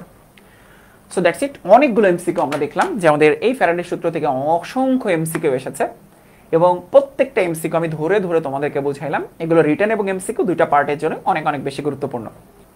তো টাইপ 3 তে আমরা দেখব হচ্ছে সক্রিয়তা সিরিজ, উপর থেকে নিচের দিকে গেলে ধাতু এবং অধাতুর ক্ষেত্রে কিভাবে পরিবর্তন হয়। খুবই সহজ একটা টাইপ এবং আমি বলছি যে এই টপিক থেকে এবার যে কোনো বোর্ডে একটা হইলেও এমসিকিউ আসবেই। ঠিক আছে, তো চলো আমরা সুন্দর একটা ক্যাটায়ন এবং অ্যানায়নের সক্রিয়তা সিরিজটা দেখে ফেলি এবং জাহাঙ্গীরনগর বিশ্ববিদ্যালয় কনসেপ্ট শিখবো আমরা এখানে। জাহাঙ্গীরনগর বিশ্ববিদ্যালয় অর্থাৎ জাবি, জাহাঙ্গীরনগর বিশ্ববিদ্যালয়। তো দেখো ক্যাটায়নের জন্য লিজাকে কানা, ম্যাকগাইভার এলো যেন, ফিরে ক্রোমিয়াম কাঠ নিয়ে টিন পাবে হাই, কুলাঙ্গার হাজি হাজি পিটাবে আমায়। ডেসক্রিপশনে খেয়াল করলেই দেখবা এটার পিডিএফ দেওয়া থাকবে। হ্যাঁ, ওকে। তো লিজাকে কানা, ম্যাকগাইভার এলো যেন, ফিরে ক্রোমিয়াম কাঠ নিয়ে টিন পাবে হাই, কুলাঙ্গার হাজি হাজি পিটাবে আমায়। এটার মানে হচ্ছে lithium, potassium, calcium, sodium, magnesium, aluminium, zinc, iron, chromium, cadmium, nickel, tin, lead, hydrogen, copper, mercury, silver, platinum এবং গোল্ড। উপর থেকে নিচের দিকে গেলে আসলে ব্যাপারটা কি? উপরের দিকে যারা আছে তাদের জারণ বিভবের মান বেশি, যারা নিচের দিকে আছে তাদের বিজারণ বিভবের মান বেশি। তার মানে যারা উপরের দিকে আছে তাদের জারণ বিভব বেশি, যারা নিচের দিকে আছে তাদের বিজারণ বিভবের মান বেশি। তাহলে উপর থেকে নিচের দিকে গেলে জারণ বিভব কমতে থাকে, নিচের থেকে উপরের দিকে গেলে বিজারণ বিভব কমতে থাকে। এই কনসেপ্টটা খুবই ইম্পর্টেন্ট। ওকে, এবার আসো এনএসসি বায়ো। এনএসসি বায়ো মানে কি? এনতে নাইট্রেট, এসতে সালফেট আর সালফাইড, সিতে হচ্ছে ক্লোরাইড, বিতে হচ্ছে ব্রোমাইড, আইতে হচ্ছে আয়োডাইড, ওতে হচ্ছে হাইড্রক্সিল। এটা হচ্ছে অ্যানায়নের সক্রিয়তা সিরিজ। অ্যানায়নের ক্ষেত্রে জাহাঙ্গীরনগর বিশ্ববিদ্যালয়ের একদম ক্রেন দিয়ে তুলে উল্টায় দিব। ধরো জাহাঙ্গীরনগর বিশ্ববিদ্যালয়ের বিল্ডিং সব নিচের দিকে, মাটি আকাশের দিকে, কেমন হবে বলতো? একটা ক্রেন নিয়ে যাব, ক্রেন নিয়ে যেয়ে জাহাঙ্গীরনগর বিশ্ববিদ্যালয় যাবি, একদম উল্টায় দিব। তখন জাহাঙ্গীরনগর বিশ্ববিদ্যালয়কে সবাই কি নামে ডাকবে? জাবি বলে ডাকবে না, এখন বিজা বলে ডাকবে। বিশ্ববিদ্যালয় জাহাঙ্গীর, তাহলে বিশ্ববিদ্যালয় জাহাঙ্গীরনগর। হ্যাঁ, ওকে। তাহলে দেখো অ্যানায়নের ক্ষেত্রে মনে রাখবো উপরের দিকে বিজারণ বিভব বেশি এবং নিচের দিকে জারণ বিভব বেশি। ঠিক আছে, উপরের দিকে বিজারণ বিভব বেশি, নিচের দিকে জারণ বিভব বেশি। এবার আসো, তোমাকে যদি প্রশ্ন করা হয় সোডিয়াম প্লাস কি করলে চার্জ মুক্ত হবে? ইলেকট্রন গ্রহণ করলে নাকি ইলেকট্রন ত্যাগ করলে? এত ইলেকট্রনের ঘাটতি, তাহলে ইলেকট্রন গ্রহণ করলে সে চার্জ মুক্ত হবে, তাই না? আবার ধরো ক্যালসিয়াম 2+ কি করলে চার্জ মুক্ত হবে? ক্যালসিয়াম 2+ কি করলে চার্জ মুক্ত হবে? ইলেকট্রন গ্রহণ করলে, কারণ সে ধাতু এবং ইলেকট্রনের ঘাটতি আছে। ইলেকট্রন গ্রহণ করলে চার্জ মুক্ত হবে। ইলেকট্রন গ্রহণ মানে কি? বিজারণ। ইলেকট্রন গ্রহণ মানে বিজারণ। এই জন্য নিচের কোন ধাতুটি আগে চার্জ মুক্ত হবে? যার বিজারণ বিভব বেশি। তোমাকে যদি প্রশ্ন করে কোন ধাতু আগে চার্জ মুক্ত হবে, উত্তর হচ্ছে যার বিজারণ বিভব বেশি। তাইলে ধাতুর ক্ষেত্রে উপরের দিকে বিজারণ বিভব বেশি নাকি নিচের দিকে বিজারণ বিভব বেশি? নিচের দিকে বিজারণ বিভব বেশি, যেহেতু যাবি। তাহলে অর্থাৎ যে সিরিজে নিচের দিকে আছে, যে সক্রিয়তা সিরিজে নিচের দিকে আছে, সে আগে চার্জ মুক্ত হবে। তাহলে এক কথায় জারণ ফারণ কিছুই বুঝি না, বিজারণ ফিজারণ কিছুই বুঝি না, সিরিজে যে নিচের দিকে আছে সে সবার আগে চার্জ মুক্ত হবে। ওকে, এবার আসো ক্লোরিন মাইনাস কি করলে চার্জ মুক্ত হবে? একটা ইলেকট্রন ত্যাগ করে ক্লোরিনে পরিণত হবে, তাই না? দেখো ক্লোরিন মাইনাস কি করলে চার্জ মুক্ত হবে? তো ইলেকট্রন বেশি আছে, একটা দিয়ে দিবে, চার্জ মুক্ত হয়ে যাবে। তার মানে একটা দিয়ে দেওয়া মানে কি বলতো? দিয়ে দেওয়া মানে জারণ। তাইলে জারণ মানেই তো ইলেকট্রন দিয়ে দেওয়া। তাইলে এবার দেখো অ্যানায়নের ক্ষেত্রে জারণ বিভব কোথায় বেশি? নিচের দিকে বেশি। তাহলে অ্যানায়ন সমূহের ক্ষেত্রেও কে সবার আগে চার্জ মুক্ত হবে? যে নিচের দিকে আছে, কারণ নিচের দিকে জারণ বিভব বেশি। এক কথায় জারণ বুঝি না, ফারণ বুঝি না, বিজারণ বুঝি না, ফিজারণ বুঝি না, একটা জিনিস বুঝি, সক্রিয়তা সিরিজে যে নিচের দিকে অবস্থিত সে আগে চার্জ মুক্ত হবে। সক্রিয়তা সিরিজে যে নিচের দিকে অবস্থিত সে আগে চার্জ মুক্ত হবে। এবং সক্রিয়তা সিরিজটা আমি মুখস্থ করছি, ঠিক আছে? তো এবার চলো খেলাটা এবার করব। তড়িৎ বিশ্লেষণকালে কোন আয়নটি সবার আগে চার্জ মুক্ত হবে? Comilla board 2023, Barishal board 2016। কোন আয়নটা সবার নিচে আছে? আমরা মুখস্থ করেছি NSC বায়ো। সবার নিচে আছে হচ্ছে হাইড্রক্সিল। হাইড্রক্সিল যদি থাকে তাহলে আর কারো কিছু দেখার দরকার নাই। কনসেপ্টটা কি? যে সবার নিচে আছে, তার জারণ বিভব বেশি অ্যানায়ন সমূহের ক্ষেত্রে, এবং জারণ করলেই অ্যানায়ন সমূহ চার্জ মুক্ত হয়, তাই হাইড্রক্সিলটা হচ্ছে আমাদের কারেক্ট আনসার। তড়িৎ বিশ্লেষণকালে কোন আয়নটি আগে চার্জ মুক্ত হবে? এখন দেখবা তাকায় চট করে আনসার দিয়ে ফেলতে পারবা। কোনটা নিচে আছে? হাইড্রক্সিল, এই জন্য হাইড্রক্সিল উত্তর। তড়িৎ বিশ্লেষণকালে কোন আয়নটি আগে চার্জ মুক্ত হবে? Jessore board 2023, Mymensingh board 2022, Barishal board 2016। 2024 সালে ম্যাক্সিমাম বোর্ডে এখান থেকে একটা এমসিকিউ আসবেই, যাও শিওর বলে দিলাম, প্রশ্ন ফাঁস করে দিলাম, ঠিক আছে? ওকে, তাহলে দেখো কে সবার নিচে আছে। লিজাকে কানা ম্যাকগাইভার এলো যেন, ফিরে ক্রোমিয়াম কাঠ নিয়ে টিন পাবে হাই কুলাঙ্গার, হাজি আজি পেটাবে আমায়। হাই তারপর কুলাঙ্গার। ক্যাটায়ন সবার নিচে যে থাকবে তার বিজারণ বিভব বেশি, আর ক্যাটায়ন সমূহ দেখো বিজারণ হলেই চার্জ মুক্ত হয়, তাই যে সবার নিচে আছে তার বিজারণ বিভব বেশি, বিজারণ হলে চার্জ মুক্ত হয়, তাই সবার আগে চার্জ মুক্ত হবে, তারই বিজারণ বিভব বেশি, সেই হচ্ছে কপার। লিজাকে কানা ম্যাকগাইভার এলো যেন, ফিরে ক্রোমিয়াম কাঠ নিয়ে টিন পাবে হাই কুলাঙ্গার, হাজি আজি পেটাবে আমায়। শেষ। এখান থেকে প্রশ্ন হবে। পরের প্রশ্ন, তড়িৎ বিশ্লেষণে কোন দ্রবণটি থেকে আগে চার্জ মুক্ত হবে? লিজাকে কানা ম্যাকগাইভার এলো যেন, ফিরে ক্রোমিয়াম কাঠ নিয়ে টিন পাবে হাই কুলাঙ্গার, হাজি আজি পিটাবে আমায়। ছন্দ বলবা, মুখস্থ, ঠিক আছে? সিলেট বোর্ড 2023। দেখো 2023 এখান থেকে সরাসরি প্রশ্ন আসছে, সহজে চার্জ মুক্ত হবে মানে সবার আগে চার্জ মুক্ত হবে, হাজি আজি পেটাবে আমায়, ঠিক আছে? হাজি আজি পিটাবে আমায়। তড়িৎ বিশ্লেষণকারী কোনটি আগে চার্জ মুক্ত হবে? পিটাবে আমায়, হাজি আজি। লিজাকে কানা ম্যাকগাইভার এলো যেন, ফিরে ক্রোমিয়াম কাঠ নিয়ে টিন পাবে হাই কুলাঙ্গার, হাজি আজি পিটাবে আমায়। প্লাটিনাম 2+, এর নিচে শুধু আছে আমায়। ক্যাথোডে সবার আগে চার্জ মুক্ত হবে হাজি হাই কুলাঙ্গার হাজি আজি পেটাবে, লিজাকে কানা ম্যাকগাইভার এলো যেন ফিরে ক্রোমিয়াম কাঠ নিয়ে টিন পাবে হাই কুলাঙ্গার হাজি আজি পেটাবে আমায়। খাদ্য লবণের জলীয় দ্রবণে তড়িৎ বিশ্লেষণ করলে ক্যাথোডে কোন গ্যাসটি মুক্ত হয়? হ্যাঁ, খাদ্য লবণ। দেখো খাদ্য লবণ মানে হচ্ছে NaCl। হ্যাঁ, তাহলে Na প্লাস আর Cl মাইনাস জলীয় দ্রবণকে তড়িৎ বিশ্লেষণ করলে কোনটি ক্যাথোডে আগে চার্জ মুক্ত হবে? দেখো তাহলে এই যে এটা হচ্ছে, দেখো ক্যাটায়ন ক্যাথোডের দিকে আকৃষ্ট হবে। হ্যাঁ, ক্যাটায়ন ক্যাথোডের দিকে আকৃষ্ট হয় আর অ্যানায়ন অ্যানোডের দিকে আকৃষ্ট হয়। ঠিক আছে, অ্যানায়ন অ্যানোডের দিকে আকৃষ্ট হয়। তবে এখানে কথা আছে, এখানে কি জলীয় দ্রবণ বলেছে না? জলীয় দ্রবণ হলে কি হয়? এদের মধ্যে কি থাকে? জলীয় দ্রবণ মানে কি? জলীয় দ্রবণ মানে হচ্ছে এর মধ্যে জল আছে, Na প্লাস Cl মাইনাসের পাশাপাশি H প্লাস আর OH মাইনাস আছে। তাহলে যে নিচের দিকে থাকবে সে আগে চার্জ মুক্ত হবে, যে নিচের দিকে থাকবে সে আগে চার্জ মুক্ত হবে। ঠিক আছে, তাহলে এখান থেকে হাইড্রোজেন গ্যাস বিমুক্ত হবে, এখান থেকে অক্সিজেন গ্যাস বিমুক্ত হবে। তাহলে ক্যাথোড থেকে হাইড্রোজেন গ্যাস বিমুক্ত হবে, উত্তর হচ্ছে হাইড্রোজেন। আর যদি বলতো ব্রাইন, হ্যাঁ যদি বলতো ব্রাইন, তাহলে সেক্ষেত্রে Cl এর ঘনমাত্রা বেশি হওয়ার জন্য, মানে গাঢ় যদি বলতো, হ্যাঁ গাঢ় যদি বলতো, গাঢ় সম্পৃক্ত দ্রবণ বলতো, তখন Cl এর ঘনমাত্রা বেশি হওয়ার জন্য অ্যানোড থেকে ক্লোরিন গ্যাস বিমুক্ত হতো। ঠিক আছে, অ্যানোড থেকে ক্লোরিন গ্যাস বিমুক্ত হতো। এর একটু মাথায় রাখতে হবে তোমাদের। নিচের কোনটি লঘু সালফিউরিক অ্যাসিড থেকে হাইড্রোজেন বিমুক্ত করতে পারে? লঘু সালফিউরিক অ্যাসিড থেকে হাইড্রোজেন গ্যাসকে বিমুক্ত করতে পারে। তাহলে হাইড্রোজেন গ্যাসকে সেই বিমুক্ত করতে পারবে যে সক্রিয়তা সিরিজে হাইড্রোজেন এর উপরে থাকবে, কারণ তার শক্তি বেশি। হ্যাঁ, তাহলে লিজাকে কানা ম্যাকগাইভার এলো যেন ফিরে ক্রোমিয়াম কাঠ নিয়ে টিন পাবে হাই কুলাঙ্গার হাজি আজি পিটাবে আমায়। লিজাকে কানা ম্যাকগাইভার এলো যেন, কানা ওই যে ক্যালসিয়াম আছে ওর উপরে যেটা আছে সেই কিন্তু আসলে বিমুক্ত করতে পারবে। নিচের কম সক্রিয় ধাতু নিচের কোনটি? হ্যাঁ, হাজি আজি পিটাবে আমায়, গোল্ড। হ্যাঁ দেখো, হাজি আজি পিটাবে আমায়, পিটাবে অরাম আমায়, আজি হাজি পিটাবে আমায়। তাহলে নিচের সব থেকে কম সক্রিয় হচ্ছে যে সবার নিচে আছে সে হচ্ছে সব থেকে কম সক্রিয়। তড়িৎ রসের সক্রিয়তা সিরিজের কোনটি সঠিক? হ্যাঁ দেখো, লিজাকে কানা ম্যাকগাইভার এলো যেন, সোডিয়ামের থেকে আয়রন বেশি সক্রিয়, নো।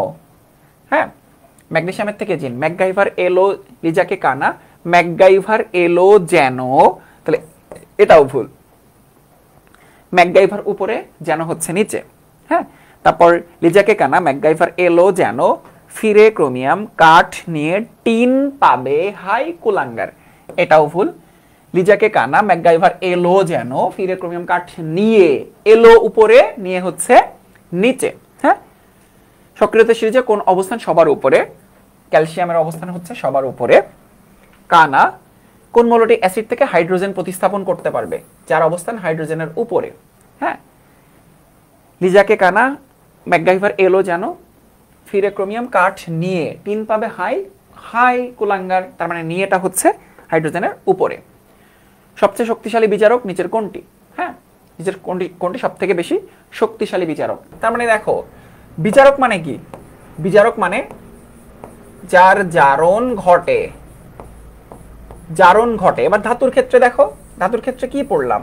ধাতুর ক্ষেত্রে পড়লাম হচ্ছে যা বি, জারণ বিভব বেশি, ধাতুর হচ্ছে উপরের দিকে, বিভব বেশি উপরের দিকে, তাই না? ইলেকট্রন ত্যাগের প্রবণতা বেশি যাদের জারণ বিভব বেশি।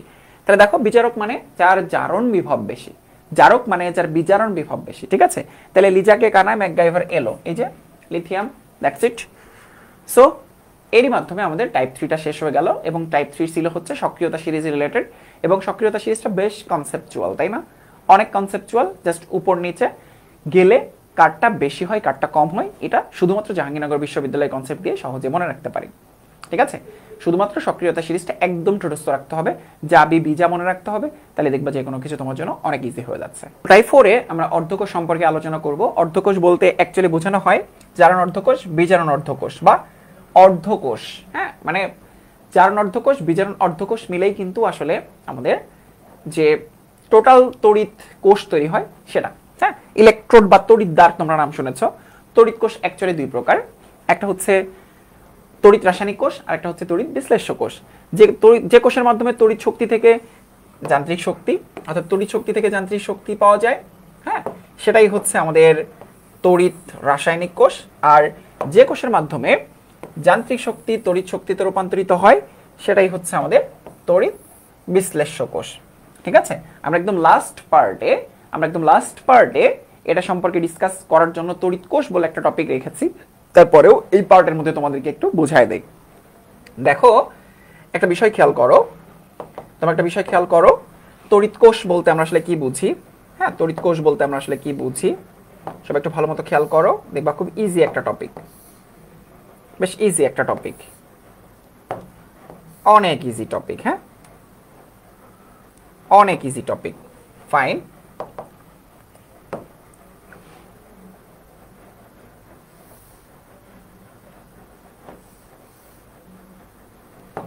অনেক ইজি একটা টপিক, জাস্ট একটু খেয়াল করলেই বুঝতে পারবা।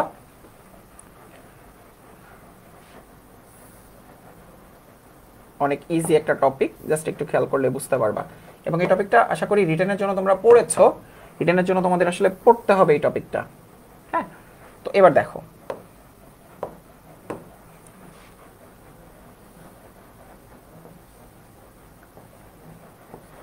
ওকে,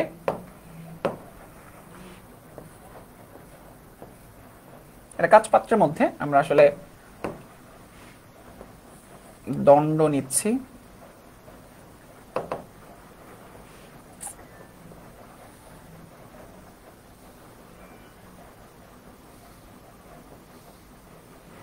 ওকে,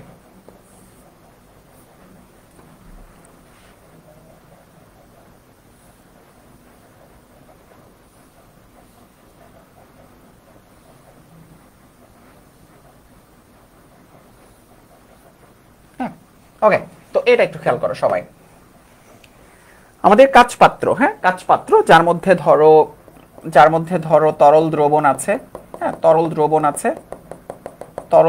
আছে, এই কাঁচ পাত্র যার মধ্যে তরল দ্রবণ আছে কাঁচ পাত্রের মধ্যে।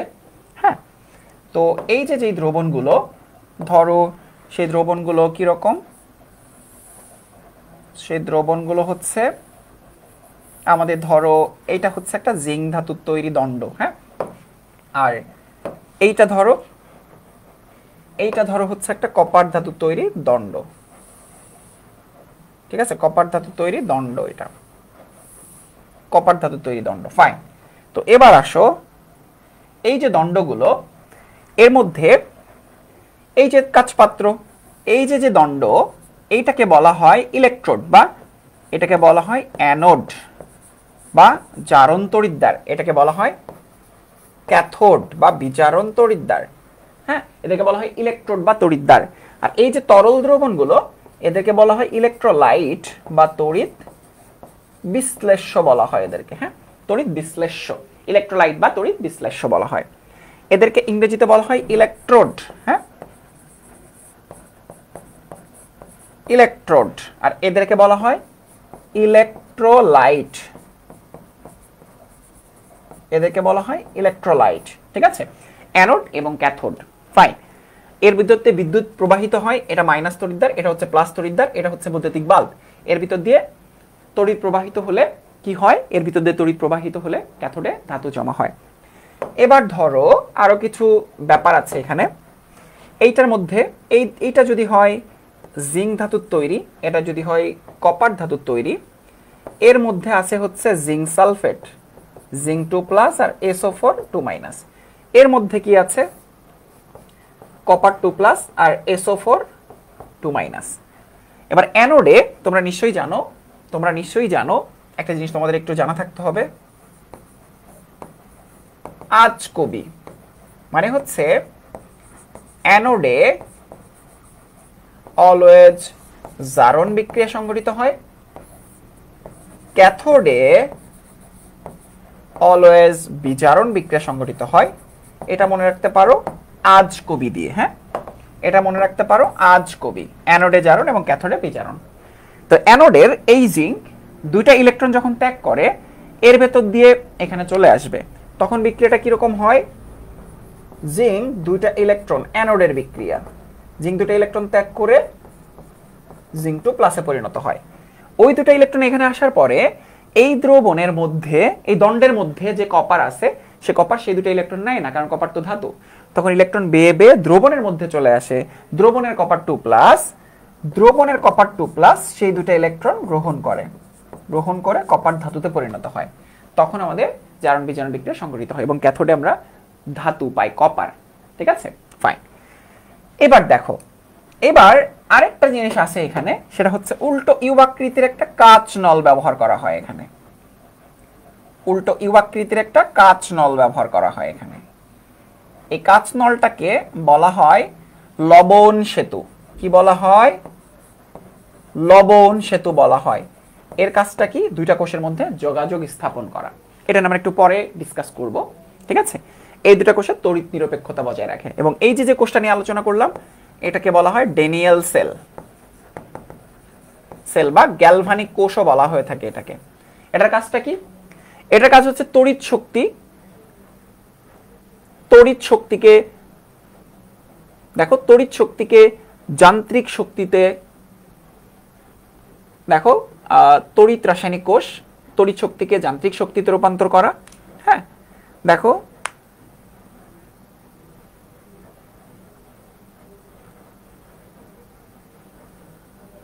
দেখো আসলে ব্যাপারটা একটু উল্টা হয়েছে। দেখো তড়িৎ শক্তি, এখানে দেখো, এখানে রাসায়নিক শক্তি তড়িৎ শক্তিতে রূপান্তর করা অ্যাকচুয়ালি। হ্যাঁ, রাসায়নিক শক্তি তড়িৎ শক্তিতে রূপান্তর করা। আমি এটা একটু কারেকশন করে নেই। দেখো আমি একটু কারেকশন করে নেই, এটা একটু কারেকশন করতে হবে, এটার কনসেপ্ট কি? এটার কনসেপ্ট হচ্ছে, এইটার কনসেপ্ট হচ্ছে তড়িৎ রাসায়নিক কোষ হচ্ছে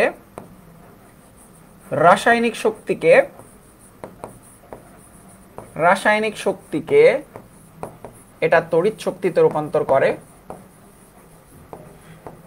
হ্যাঁ, আর তড়িৎ বিশ্লেষ্য কোষ হচ্ছে তড়িৎ শক্তিকে রাসায়নিক শক্তিতে রূপান্তরিত করে। হ্যাঁ, রাসায়নিক শক্তিতে রূপান্তর করে। ঠিক আছে, আর এই রাসায়নিক শক্তি বলতে কি বোঝায়? রাসায়নিক শক্তি বলতে বোঝানো হয় রেডক্স। রেডক্সের মাধ্যমে আমরা ইলেকট্রিসিটি পাই। তো কনসেপ্টটা সবাই একটু খেয়াল করো। এই যে এখানে জিঙ্ক দুটো ইলেকট্রন ত্যাগ করে জিঙ্ক 2 প্লাসে পরিণত হচ্ছে, কপার 2 প্লাস দুটো ইলেকট্রন গ্রহণ করে কপারে পরিণত হচ্ছে, জারণ এবং বিজারণ হচ্ছে আজ কবি। তাহলে জারণ বিজারণ মানে কি? রেডক্স বিক্রিয়া হচ্ছে। রেডক্সের মাধ্যমে আমরা কি পাচ্ছি? আমরা ইলেকট্রিসিটি বা তড়িৎ পাচ্ছি। তড়িৎ বিশ্লেষ্য কোষে এসে দেখবা যে ঠিক তার উল্টো ঘটনাটা ঘটতেছে। ফাইন, এবার আসলে তড়িৎ বিশ্লেষ্য কোষে আমরা একটু ঘটনাটা দেখব। এখানে আসলে কি হয়, তড়িৎ বিশ্লেষ্য কোষে কি হয় সেটা আমরা একটু দেখব। হ্যাঁ,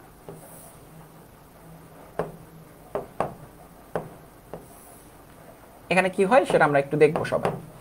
ওকে, ফাইন। ওকে, তো দেখো এখানে আমাদের ঘটনাটা উল্টো হয়। ঠিক আছে, তো ধরো এটা একটা পাত্র, এই পাত্রের মধ্যে আমাদের ধরো একই রকম ভাবে আমাদের দ্রবণ থাকবে, তাই না? একই রকম ভাবে আমাদের দ্রবণ থাকবে, একই রকম ভাবে বাকি জিনিসপত্রগুলো থাকবে, একইভাবে আমাদের বাকি জিনিসপত্রগুলো থাকবে। ওকে, ফাইন। এবার আসলে কি হয় সবাই একটু দেখো ভালো মতো। আমরা এই যে এরকম দেখতে পাই, তাই না? এই যে এরকম দেখতে পাই, এরকম। তো এবার দেখো আসলে ঘটনাটা এরকম যে এটা হচ্ছে আমাদের প্লাস প্রান্ত, এটা হচ্ছে ব্যাটারি প্লাস প্রান্ত, এটা মাইনাস প্রান্ত, এটা মাইনাস প্রান্ত। এর মধ্যে আমাদের কি আছে? এর মধ্যে আমাদের ইলেকট্রোলাইট বা তড়িৎ বিশ্লেষ্য আছে। ওকে, তো এখানে ঘটনাটা একটু খেয়াল করে দেখো। এখানে মূলত আমাদের একটা সেমি পারমিয়েবল মেমব্রেন আছে, অর্ধবেদ্য পর্দা, এখানে কোনো সল্ট ব্রিজ নাই। তো এটা হচ্ছে ইলেকট্রোলাইট বা তড়িৎ বিশ্লেষ্য। এটা হচ্ছে অ্যানোড, ধরো প্লাটিনাম ধাতুর তৈরি। এটা হচ্ছে ক্যাথোড, এটাও প্লাটিনাম ধাতুর তৈরি। আমরা এখন এখানে কি করতে চাচ্ছি? আমরা NaCl এর তড়িৎ বিশ্লেষণ করব। NaCl এর তড়িৎ বিশ্লেষণ, NaCl এর তড়িৎ বিশ্লেষণ করব আমরা। তো এখানে ঘটনাটা কি হয় দেখো, NaCl তো এভাবে থাকে না, NaCl থাকে হচ্ছে NaCl কে তুমি ভাঙলে Na+ পাবা এবং Cl- পাবা, তাই না?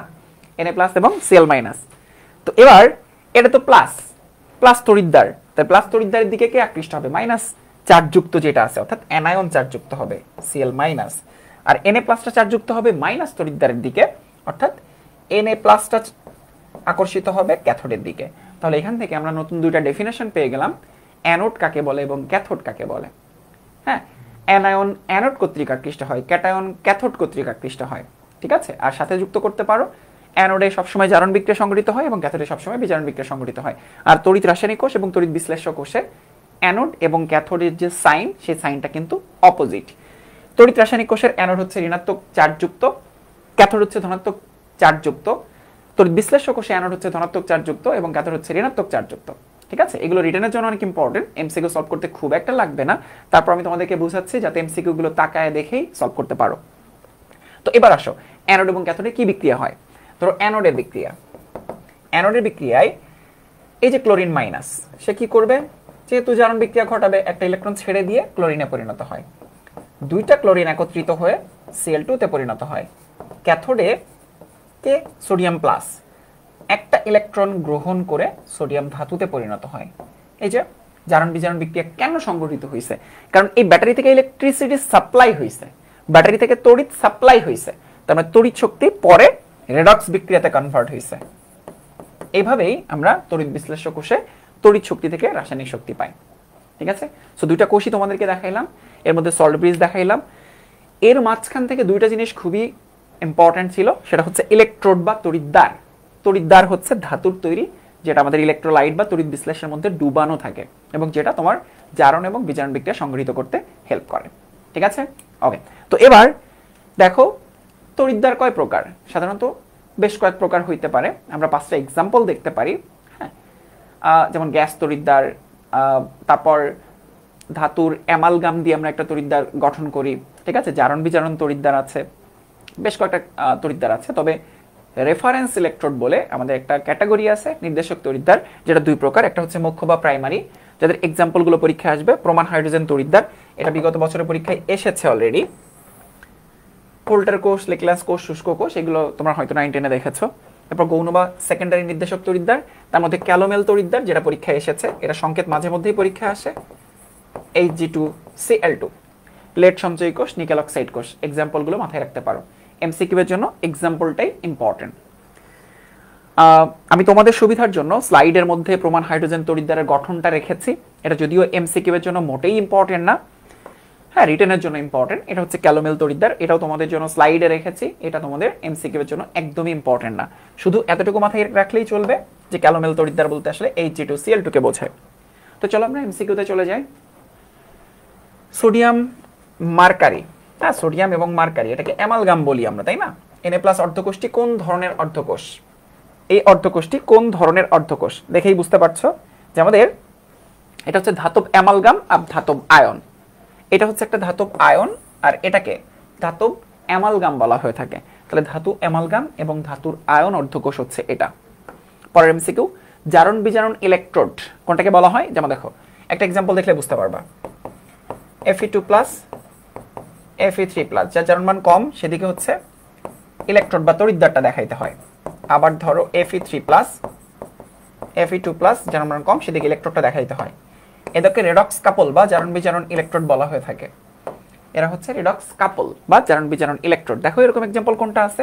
এই যে প্লাটিনাম Fe2+, Fe3+, ঠিক আছে? Fe2+, Fe3+, ঠিক আছে?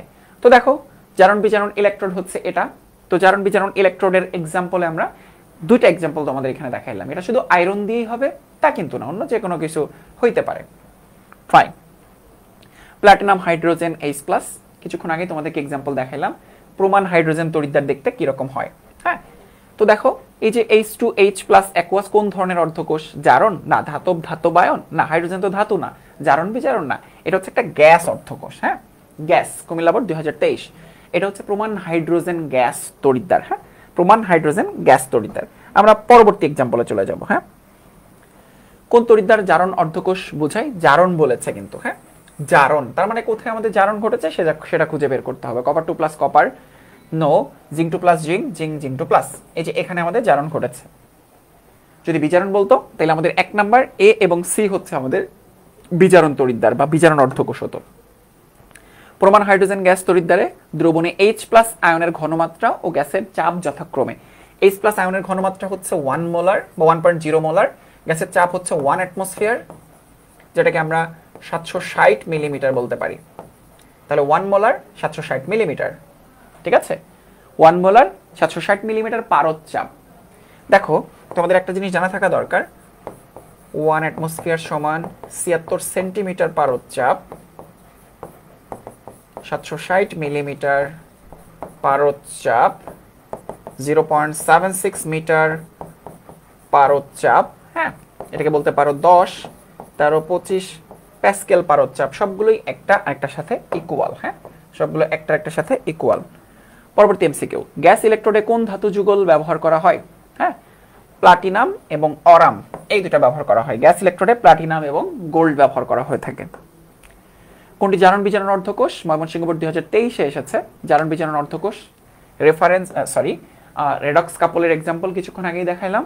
দেখো এটাও কিন্তু 2023 সালের প্রশ্ন, তার মানে তড়িৎদ্বারের প্রকারভেদ থেকে রেগুলারই প্রশ্ন হচ্ছে। কোনটি জারণ বিজারণ তড়িৎদ্বার? সেম এক্সাম্পল কিছুক্ষণ আগেই দেখিয়েছি, এই যে দুটা চার্জযুক্ত ক্যাটায়ন থাকবে, হ্যাঁ ওকে, এটা দেখে চেনার উপায়।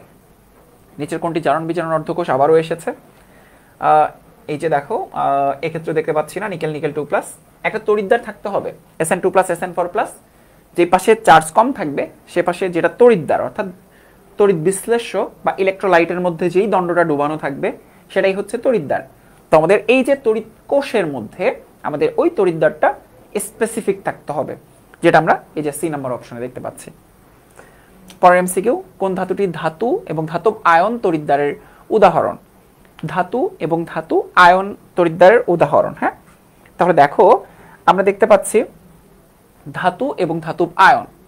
তাহলে ধাতু হচ্ছে ধাতব আয়ন না, এটা প্লাটিনাম, এটা হচ্ছে রেডক্স কাপল, এটা হচ্ছে ক্যালোমেল। ধাতব আয়ন, এই যে সলিড এবং হচ্ছে Ag+, ধাতব আয়ন অর্ধকোষ। তড়িৎ বিশ্লেষণ প্রক্রিয়ায় ক্যাথোডে কোন ধরনের বিক্রিয়া ঘটে? তড়িৎ বিশ্লেষণ প্রক্রিয়ায় ক্যাথোডে কোন ধরনের বিক্রিয়া ঘটে? আমরা এটা তোমাদেরকে পড়িয়েছি আজ কবি, তাই না? আজ কবি অ্যানোডে জারণ এবং ক্যাথোডে বিজারণ হয়, তাই না? অ্যানোডে জারণ বিক্রিয়া এবং ক্যাথোডে বিজারণ বিক্রিয়া সংঘটিত হয়। তাহলে ক্যাথোডে বিজারণ বিক্রিয়া সংঘটিত হয়। তো এরপর প্রমাণ হাইড্রোজেন তড়িৎদ্বারে বিভবের মান হচ্ছে 0 ভোল্ট। মুখস্থ রাখতে পারো, এটা সরাসরি প্রশ্ন হয় অনেক সময়, 0 ভোল্ট। কোনটি প্রাইমারি নির্দেশক তড়িৎদ্বার? কিছুক্ষণ আগেই দেখলাম যে প্রমাণ হাইড্রোজেন তড়িৎদ্বার হচ্ছে প্রাইমারি নির্দেশক তড়িৎদ্বার, সেকেন্ডারি হচ্ছে ক্যালোমেল তড়িৎদ্বার, তাই না? প্রাইমারি নির্দেশক তড়িৎদ্বার প্রমাণ হাইড্রোজেন গ্যাস তড়িৎদ্বার। আর যদি বলে প্রাইমারি নির্দেশক তড়িৎদ্বার কোনটি, আবারও সেই একই এক্সাম্পল, প্রমাণ হাইড্রোজেন গ্যাস তড়িৎদ্বার হচ্ছে প্রমাণ হাইড্রোজেন তড়িৎদ্বার। প্রমাণ হাইড্রোজেন তড়িৎদ্বারে অম্লীয় দ্রবণের ঘনমাত্রা কত থাকে? ঠিক আছে, অম্লীয় দ্রবণের ঘনমাত্রা থাকবে হচ্ছে 1 মোলার, হ্যাঁ 1 মোলার থাকবে, ওকে। আর নির্দেশক তড়িৎদ্বার কত প্রকার? 2 প্রকার, সেকেন্ড। এরপর মুখ্য নির্দেশক তড়িৎদ্বার নিচের কোনটি? প্রমাণ হাইড্রোজেন তড়িৎদ্বার। এবং এরপর দেখো নিচের কোনটি ক্যালোমেল তড়িৎদ্বার? ওই যে কিছুক্ষণ আগে বললাম Hg2Cl2, এক্সাম্পলের মধ্যেই তো দেখিয়েছি তোমাদেরকে, এটার ফিগারও তোমাদেরকে দেখাইছি। ক্যালোমেলের সংকেত আবারও একই প্রশ্ন রিপিট, Hg2Cl2। ক্যালোমেলে কি ধাতু থাকে? পারদ থাকে, তাই না? Mercury Hg2Cl2। আর দেখো আমাদের নতুন টাইপ হচ্ছে নিউ টাইপ, এর নাম হচ্ছে আমাদের সল্ট ব্রিজ বা লবণ সেতু, হ্যাঁ লবণ সেতু। নতুন টাইপটার নাম হচ্ছে লবণ সেতু, তাই না? তো লবণ সেতু আমরা দেখো অলরেডি কিন্তু এটা বুঝে ফেলেছি, কোথায়? এই যে আমাদের আগের টাইপটার মধ্যে এখানে সবাই একটু দেখো, এই যে উল্টো ইউ আকৃতির কাচ নল, যার মধ্যে KCl, KNO3, NH4, NO3 থাকতে পারে, এবং এটা এই দুইটা কোষের মধ্যে দেখো কানেকশন আছে, কানেকশনটা নাই। একটা তড়িৎ রাসায়নিক কোষের এই দুইটা কোষের মধ্যে কানেকশন তৈরি করে তড়িৎ নিরপেক্ষতা বজায় রাখার জন্য। এটাকে বলা হয় সল্ট ব্রিজ বা লবণ সেতু, ঠিক আছে? তো তাহলে সল্ট ব্রিজ বা লবণ সেতুর কনসেপ্টটা তো আমরা বুঝে ফেললাম। তাহলে তিনটা জিনিস, এক হচ্ছে উল্টা ইউ আকৃতির কাচ নল, উল্টা ইউ আকৃতির কাচ নল, উল্টা ইউ আকৃতির কাচ নল যার মধ্যে KCl থাকবে, KNO3 থাকবে, NH4NO3 থাকবে, হ্যাঁ, এর সাথে এগার জেল মিশ্রিত করতে হবে, এগার নামক জেল মিশ্রিত করতে হবে, হ্যাঁ, এগার জেল মিশ্রিত করতে হবে। এবং একই সাথে আমাদের তড়িৎ নিরপেক্ষতা বজায় রাখার জন্য, তড়িৎ নিরপেক্ষতা বজায় রাখার জন্য যে ব্যবস্থা করা হয় সেটাকে বলা হয় লবণ সেতু, হ্যাঁ, সেটাকে বলা হয় লবণ সেতু। এবং লবণ সেতুতে যেই যে লবণগুলো থাকে সেটা কিন্তু দেখো, লবণ সেতুতে যেই লবণগুলো থাকে সেগুলো কিন্তু মাঝে মধ্যেই পরীক্ষায় আসে, এবং এটা কিন্তু বেশ ইম্পর্টেন্ট, হ্যাঁ, লবণ সেতুতে যেই লবণগুলো থাকে সেগুলো মাঝে মধ্যেই কিন্তু পরীক্ষায় আসে। দেখো এগুলো ছাড়াও KCl, KNO3, NH4NO3 ছাড়াও, হ্যাঁ, এটা ছাড়াও কখনো কখনো দেখবা NH4Cl ও এক্সাম্পলে দিয়ে দিবে, হ্যাঁ। তো এটা ডেফিনেশন রিটেনের জন্য ইম্পর্টেন্ট, এমসিকিউতে বলবে নিচের কোনগুলো ব্যবহার করা হয় লবণ সেতুতে, ঠিক আছে। তো এই হচ্ছে লবণ সেতু, দেখো KCl, KNO3, NH4Cl, এটা হচ্ছে কারেক্ট অ্যান্সার। পরবর্তী এমসিকিউ, লবণ সেতুতে নিচের কোন লবণটি ব্যবহৃত হয়? এই যে KClটা ব্যবহার করা হয়ে থাকে, কুমিল্লা বোর্ড 2015-তে এসেছে। একই মাত্রার বিদ্যুৎ একই সময় চালনা করলে কোন আয়নটি ক্যাথোডে বেশি পরিমাণ জমা হবে? কোন আয়নটি ক্যাথোডে বেশি পরিমাণ জমা হবে? তাহলে দেখো এটা কিন্তু আমরা কোথায় পড়ে এসেছি, ওই যে আমাদের ফ্যারাডে সূত্রের মধ্যে পড়ে এসেছি, তাই না? বেশি জমা হবে। তো দেখো বেশি জমা হবে যদি বলে, তাইলে সক্রিয়তা সিরিজে দেখো কোনটি সবার আগে মানে দেখো একই সময় চালনা করলে কোন আয়নটি ক্যাথোডে বেশি জমা হবে। তাহলে দেখো 1 মোল থেকে কোনটার সব থেকে বেশি গ্রাম পরিমাণ আমরা পাবো, তাই না? সব থেকে গ্রাম পরিমাণ পাবো। একই পরিমাণ বিদ্যুৎ চালনা করলে ক্যাথোডে কোনটা বেশি জমা হবে? তাহলে কনসেপ্টটা হচ্ছে 1 মোল থেকে। দেখো ব্যাপারটা এরকম, কপার 2+ প্লাস 2টা ইলেকট্রন, কপার Fe3+ প্লাস 3টা ইলেকট্রন Fe, এরপর Ag+ plus electron Ag, Na+ plus electron Na। এখন সবার ক্ষেত্রে কি হচ্ছে, এটা তো 2 মোল ইলেকট্রন, সবার একটা ইলেকট্রন হলে, একটা ইলেকট্রন হলে এখানে হাফ মোল কপার, একটা ইলেকট্রন হলে 1/3 মোল আয়রন, একটা ইলেকট্রন হলে 1 মোল, একটা ইলেকট্রন হলে 1 মোল। তাহলে এখানে মূলত কতটুকু কপার জমা হচ্ছে? 63 মানে 63.5, তার মানে এখানে 31.75 গ্রাম কপার জমা হচ্ছে। আয়রন হচ্ছে 56, এটাকে 3 দ্বারা ভাগ করলে কত হবে?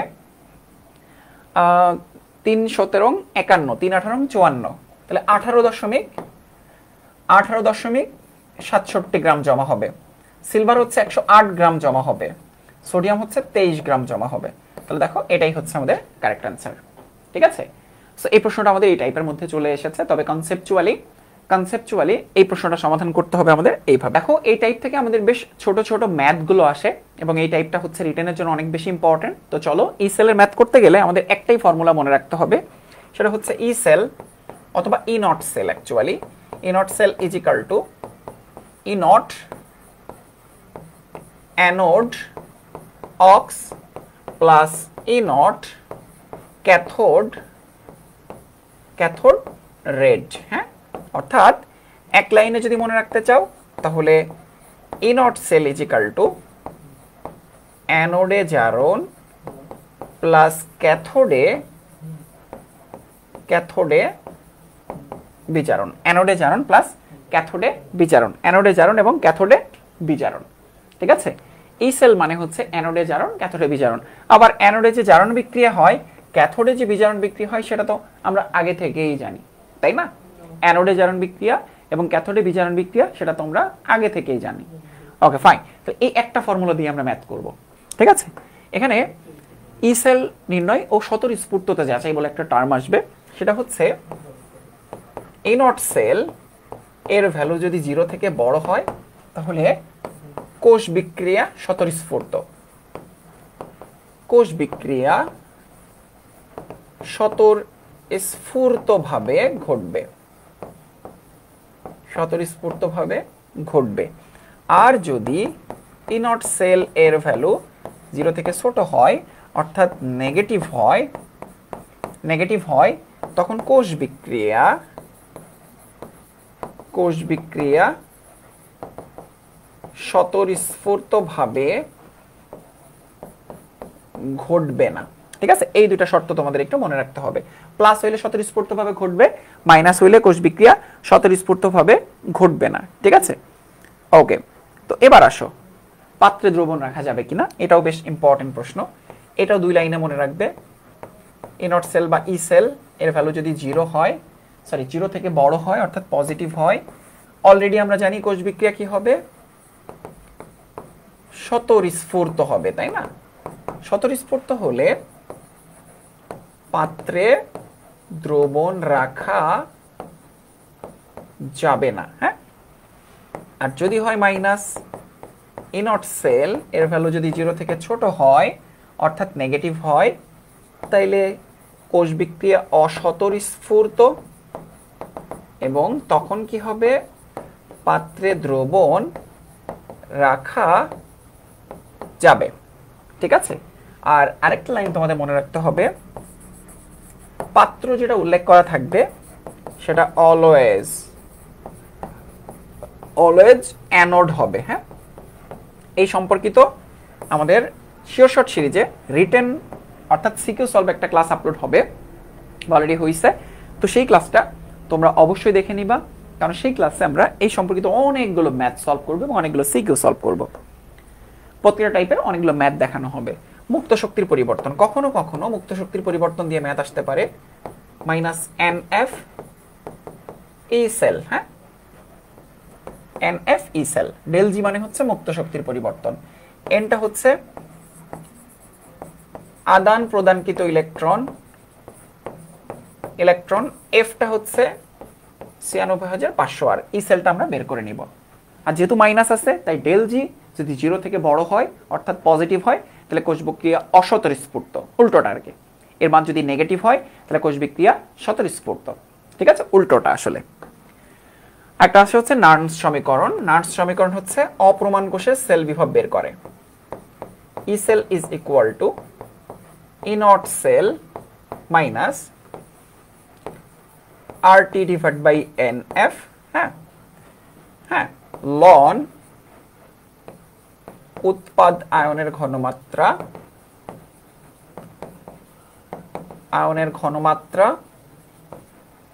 ডিভাইডেড বাই বিক্রিয়ক আয়নের ঘনমাত্রা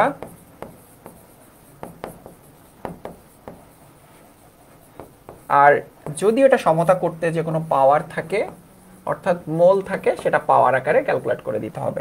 এটাই নার্স সমীকরণ। উল্টোটা হতে পারে, সেটা আমি তোমাদেরকে লিখে দিচ্ছি, অনেকে উল্টোটা জানো। E cell is equal to E not cell plus RT divide by NF লন, এই জিনিসটা জাস্ট উল্টে যাবে। হ্যাঁ, বিক্রিয়ক আয়নের ঘনমাত্রা ডিভাইডেড বাই উৎপাদ আয়নের ঘনমাত্রা টু দি পাওয়ার, এখানে মোল থাকবে, এখানে মোল থাকবে। হ্যাঁ, তো দেখো বিক্রিয়ক আয়নের ঘনমাত্রা উৎপাদ আয়নের ঘনমাত্রা বলতে বোঝানো হচ্ছে copper 2 plus zinc 2 plus copper. এইটা হচ্ছে উৎপাদ আয়ন, এইটা হচ্ছে বিক্রিয়ক আয়ন। এভাবে দেখবা কোন একটা ম্যাথের মধ্যে বিক্রিয়ক এবং উৎপাদ আয়নটা স্পেসিফাই করা থাকবে। হ্যাঁ, দেখে দেখে বলে দিতে পারবা। অ্যানোডের বিক্রিয়া, ক্যাথোডের বিক্রিয়া দেখাবা, ইলেকট্রন কাটাকাটি করে সমতা করবা। সমতাকৃত যেই জারণ বিজারণ রিয়াকশন, সেই রিয়াকশনের সামনে যদি 2 থাকে সেটা পাওয়ারে চলে যাবে, 3 থাকে 2 থাকে পাওয়ারে চলে যাবে। এবং সমতা করতে অর্থাৎ আমাদের দুইটা সমীকরণ অ্যানোড এবং ক্যাথোডের যে বিক্রিয়া, সেটা সমীকরণ কাটাকাটি করতে গেলে যেই সংখ্যা অবস্থায় ইলেকট্রন কাটাকাটি করতে হয় সেটাই হচ্ছে এন এর ভ্যালু, যেটা হচ্ছে ইলেকট্রন আদান প্রদান এর সংখ্যা। ঠিক আছে, এই পার্টটাও আমরা রিটেন টেস্টে অনেকগুলো ম্যাথ করাবো। রিটেন টেস্টে যে সিকিউ সলভিং ক্লাসটা হয়েছে বা হবে সেই ক্লাসটা তোমাদের দেখতে হবে যদি এই সম্পর্কিত আরো অনেক বিস্তারিত আইডিয়া নিতে চাও। এমসিকিউ এর জন্য এখান থেকে আসলে কোনো এমসিকিউ বিগত বছরগুলোতে আসে নাই। এবার আসো, জিঙ্ক ও সিলভার তড়িৎদ্বারের বিজারণ বিভবের মান যথাক্রমে দেওয়া আছে। তাহলে দুইটা বিভবের ভ্যালু দেওয়া আছে, আমাদের বলেছে মোট বিভব কত, দুইটারই বিজারণ বিভব। তাহলে বিজারণ বিভব মানে জিঙ্ক 2 প্লাস এবং জিঙ্কের ভ্যালু দেওয়া আছে, সিলভার প্লাস এবং সিলভারের ভ্যালু দেওয়া আছে। আমরা কি জানি? আমরা জানি ইনট sell is equal two anode যে উপরের দিকে আছে, অ্যানোড হচ্ছে ডেফিনেটলি জিঙ্ক, লিজাকে কানা ম্যাকগাইভার এলো জ্যানো। এবং কেন জিঙ্ক? কারণ জারণ বিভব বেশি যার, সে হচ্ছে অ্যানোড হিসেবে ব্যবহৃত হবে। তাহলে অ্যানোডের কোন বিভব লাগবে? জারণ বিভব লাগবে। প্লাস ক্যাথোডের কোন বিভব লাগবে? বিজারণ বিভব লাগবে। সিলভার প্লাস সিলভার, তাহলে দেওয়া আছে বিজারণ বিভব লাগবে জারণ বিভব 0.76। এবার ওইটার কি দেওয়া আছে? সিলভারের দেওয়া আছে 0.80, এটা হচ্ছে বিজারণ বিভব। ভ্যালুটা বসাই 0.80, তাহলে 1.56 8 7 15 1.56 ভোল্ট প্লাস 1.56 ভোল্ট। খুব ইজি ম্যাথ, রিটার্নের জন্য আসতে পারে। জিঙ্ক জিঙ্ক 2 প্লাস দেওয়া আছে, সিলভার সিলভার প্লাস দেওয়া আছে, সমন্বয়ে গঠিত ইএমএফ কত? আবারও সেই একই প্রশ্ন, ইনট sell is equal two ইনট zinc যেহেতু অ্যানোড জারণ বিভব plus silver cathode, silver plus silver. Zinc হচ্ছে প্লাস 0.76 আর সিলভারের লাগবে হচ্ছে বিজারণ বিভব, তাহলে প্লাস 0.799 ভোল্ট। 9 6 15 5, হ্যাঁ 7 7 14 আর 1 15 1.559 ভোল্ট এবং প্লাস 1.559 ভোল্ট। দেখো কুমিল্লা বোর্ড 2023 প্রশ্নটা এসেছে, বেশ ইজি, রিটার্নের জন্য অনেক অনেক ইম্পর্টেন্ট একটা type. Hydrogen copper 2 plus, hydrogen plus copper, ইনট sell এত। উদ্দীপকের কোষ বিক্রিয়াটিতে অ্যানোডের জারণ বিক্রিয়া কোনটি? অ্যানোডের জারণ বিক্রিয়া। তাহলে লিজাকে কানা ম্যাকগাইভার এলো জানো ফিরে ক্রোমিয়াম কাঠ নিয়ে টিন পাবে হাই কুলাঙ্গার। হাইড্রোজেন উপরে, তাহলে হাইড্রোজেন যদি উপরে হয়, হাইড্রোজেনের জারণ বিক্রিয়া, অ্যানোডের জারণ বিক্রিয়া, জারণ মানে ইলেকট্রন, জারণ মানে কি? জারণ মানে ইলেকট্রন ত্যাগ, হ্যাঁ হাইড্রোজেন ইলেকট্রন ত্যাগ করে H প্লাসে পরিণত হবে, হ্যাঁ তার মানে H2 দুইটা ইলেকট্রন 2H প্লাস, ঠিক আছে। এইটাই হচ্ছে আমাদের অ্যানোডের জারণ বিক্রিয়া। এই যে এখানে দেখো কি হচ্ছে, এটা 0 সরি এটা +1 আর এটা হচ্ছে 0, তাহলে তো আমাদের বিজারণ বিক্রিয়া হয়ে যাচ্ছে, ঠিক আছে। কেন আমাদের ডি নাম্বারটা হবে না? +1 থেকে 0 জারণ সংখ্যা কমে যাচ্ছে, বিজারণ বিক্রিয়া, কিন্তু অ্যানোডে তো জারণ বিক্রিয়া সংঘটিত হয়। Silver silver plus aurum 3 plus aurum, অর্ধকোষের প্রমাণ জারণ বিভব যথাক্রমে এত, এই দুটি অর্ধকোষ দ্বারা গঠিত কোষের। আচ্ছা, তাহলে এইটার ভ্যালু দেওয়া আছে, প্লাস 0.80 ভোল্ট, এইটার ভ্যালু দেওয়া আছে প্লাস 1.56 ভোল্ট। এই দুইটার মধ্যে সিলভার উপরের দিকে আছে, তাহলে ইনট সিলভারের জারণ বিভব লাগবে, আর জিপিটাবে আমাই যেহেতু বলেছে, আর গোল্ডের লাগবে হচ্ছে বিজারণ বিভব। AU3 প্লাস AU3 প্লাস থেকে 0 হয়েছে আর 0 থেকে প্লাস হয়েছে, তাইলে -0.80, আর এটার ক্ষেত্রে যা দেওয়া আছে 3 প্লাস, এটাই হবে প্লাস 1.56, তাইলে এদিকে 40 আর ওদিকে 56, এদিকে 20 আর ওদিকে 56, তাহলে প্লাস 0.76 ভোল্ট, প্লাস 0.76 ভোল্ট, কারণ এই যে বড়টার আগে আমাদের পজিটিভ ভ্যালু আছে, তাই প্লাস 0.76 ভোল্ট। খুবই ইজি একটা প্রশ্ন। H2 plus copper 2 plus 2H plus plus copper, উক্ত কোষের অ্যানোডের বিক্রিয়া নিচের কোনটি? অ্যানোডের জারণ বিক্রিয়া সংঘটিত হবে H2 থেকে H প্লাস হইছে, H2 থেকে H প্লাস হইছে, সেটাই হচ্ছে আমাদের জারণ বিক্রিয়া। যশোর বোর্ড 2022 এসেছে প্রশ্নটা। তো টাইপ 6 শেষ হয়ে গেল, এবার হচ্ছে আমাদের টাইপ 7 তড়িৎ কোষ। অলরেডি এটা আলোচনা হয়ে গেছে, তোমাদের অনেক বিস্তারিতভাবে তোমাদেরকে এটা বুঝিয়েছি। এই যে দেখো, এটা দেখলেই তোমাদেরকে মনে পড়বে যে এটা তোমাদেরকে বুঝিয়েছি অলরেডি, হ্যাঁ তাই না? ওকে, তো চলো সেখানে চলে যাই যেখানে তোমাদের টপিকটা আমি বুঝিয়েছি, অনেক বিস্তারিতভাবে বুঝিয়েছি। এই যে এখানে দেখো, আমাদের তড়িৎ কোষ অ্যাকচুয়ালি দুই প্রকার, তড়িৎ রাসায়নিক কোষ এবং তড়িৎ বিশ্লেষ্য কোষ। কারণ এটা আমাদের তড়িৎ কোষের আগে যদি না বোঝাতাম তাহলে তোমাদের জন্য পুরো ক্লাসটা বুঝতে একটু অসুবিধা হয়ে যেত, এই জন্য আগেই বুঝিয়ে ফেলেছি। তো দেখো, একটা হচ্ছে রাসায়নিক শক্তি তড়িৎ শক্তিতে রূপান্তর করে, আর একটা হচ্ছে তড়িৎ শক্তি রাসায়নিক শক্তিতে রূপান্তর করে, ঠিক আছে। এবং এর মাধ্যমে দেখো, এর মাধ্যমে আমরা খুব ভালো মতো বুঝে ফেললাম যে আমাদের তড়িৎ কোষ কেমনে কাজ করে, ঠিক আছে। ব্যাটারি থেকে তড়িৎ এসে রাসায়নিক বিক্রিয়া ঘটায়, কেমিক্যাল রিয়াকশন ঘটায়, আর এখানে হচ্ছে রেডক্স বিক্রিয়ার মাধ্যমে এই বাল্বটা জ্বলে ওঠে, ঠিক আছে। তো চলো এই সম্পর্কিত, এবং এই কোষটার নাম হচ্ছে গ্যালভানিক সেল, হ্যাঁ গ্যালভানিক সেল। তো এবার আমরা তড়িৎ কোষ রিলেটেড যে প্রশ্নগুলো আছে সেগুলো আমরা সলভ করে ফেলার চেষ্টা করব। ঠিক আছে, তড়িৎ কোষ রিলেটেড যে প্রশ্নগুলো আছে সেগুলো আমরা সলভ করে ফেলার চেষ্টা করব। ফাইন। নিসর্গটি গ্যালভানিক সেল জিঙ্ক জিঙ্ক 2+, এর বিভব বাড়ায়। ঠিক আছে, এর বিভব বাড়ায় বলেছে। ঠিক আছে, এটার জন্য আমাদের কি করতে হবে জানো? নার্স সমীকরণের হেল্প নিতে হবে। নার্স সমীকরণের জন্য E not cell is equal to E cell minus, হ্যাঁ, E cell minus RT divide by NF, হ্যাঁ, লন উৎপাদ আয়নের ঘনমাত্রা জিঙ্ক থেকে জিঙ্ক 2+, জিঙ্ক থেকে জিঙ্ক 2+ হয়, আর সিলভার প্লাস থেকে সিলভার হয়। তাহলে উৎপাদ আয়ন থাকে হচ্ছে জিঙ্ক 2+ এর ঘনমাত্রা ডিভাইড বাই সিলভার প্লাস এর ঘনমাত্রা, এভাবে থাকে। ঠিক আছে, এবার চিন্তা করো যে আমার বিভব বাড়াবে কোনটা, বিভব বাড়াবে কোনটা। যদি যদি চিন্তা করো যে আমাদের এই যে একটা নার্স সমীকরণ, যেটা কিন্তু আমরা এর আগে দেখিয়েছি তোমাদের, নার্স সমীকরণ, নার্স সমীকরণ এটা কিন্তু তোমাদেরকে দেখিয়েছি, তাই না? এই সমীকরণটা তোমাদের অলরেডি দেখানো হয়েছে, এটা কিন্তু তোমাদেরকে দেখাইছি। ওকে, এটা কিন্তু তোমাদেরকে দেখাইছি আমি। তো এখানে ঘটনাটা আসলে কি দেখো, বিক্রিয়াটা আমাদের সমীকরণটা এরকম হতে পারতো, is equal to E cell, তাহলে ভালো মতো বুঝতে পারবা, RT divide by NF ln, এবার বিক্রিয়ক আয়ন ডিভাইড বাই উৎপাদায়ন।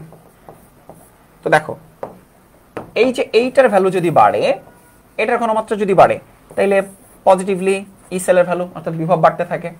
ঠিক আছে, এটার ভ্যালু যদি বাড়ে, এবার এইটার ভ্যালু যদি কমে, তাহলে এটার ভ্যালু নিশ্চয়ই বাড়তো, কিন্তু এখানে একটা মাইনাস সাইন আছে না, তাহলে এটার ভ্যালু বাড়লে আলটিমেটলি ই সেলের ভ্যালু বাড়ে। অর্থাৎ সিলভার প্লাসের ঘনমাত্রা বৃদ্ধি হলে, সিলভার প্লাসের ঘনমাত্রা বৃদ্ধি হলে এই কোষের বিভব বাড়বে। কিভাবে? যখন প্লাস দিয়ে দেখাচ্ছ, এই যে সমানুপাতিক, প্রপোর্শনাল।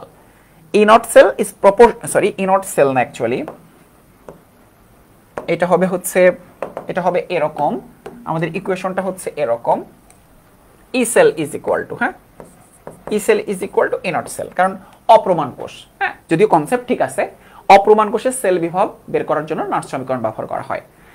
তো দেখো এজি প্লাসের ঘনমাত্রা বৃদ্ধি করলে আমাদের বিভব বাড়বে, আবার এখানে এজি প্লাসের ঘনমাত্রা কমাইলে তো হওয়ার কথা, কিন্তু এখানে তো মাইনাস সাইন আছে, তাহলে এটার বিভব বাড়াইলে আমাদের সেল বিভব বেড়ে যায়। এরকম একটা প্রশ্ন ঢাকা বিশ্ববিদ্যালয় ভর্তি পরীক্ষা 2022-23 সেশনে আসছে।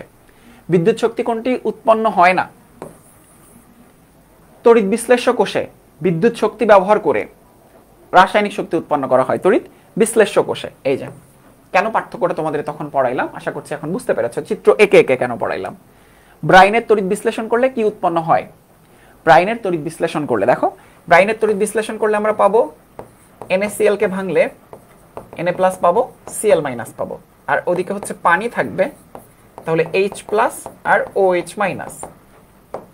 তখন দেখা যায় এইখান থেকে H প্লাস চার্জ মুক্ত হয়, অ্যানোডে H প্লাস ইলেকট্রন।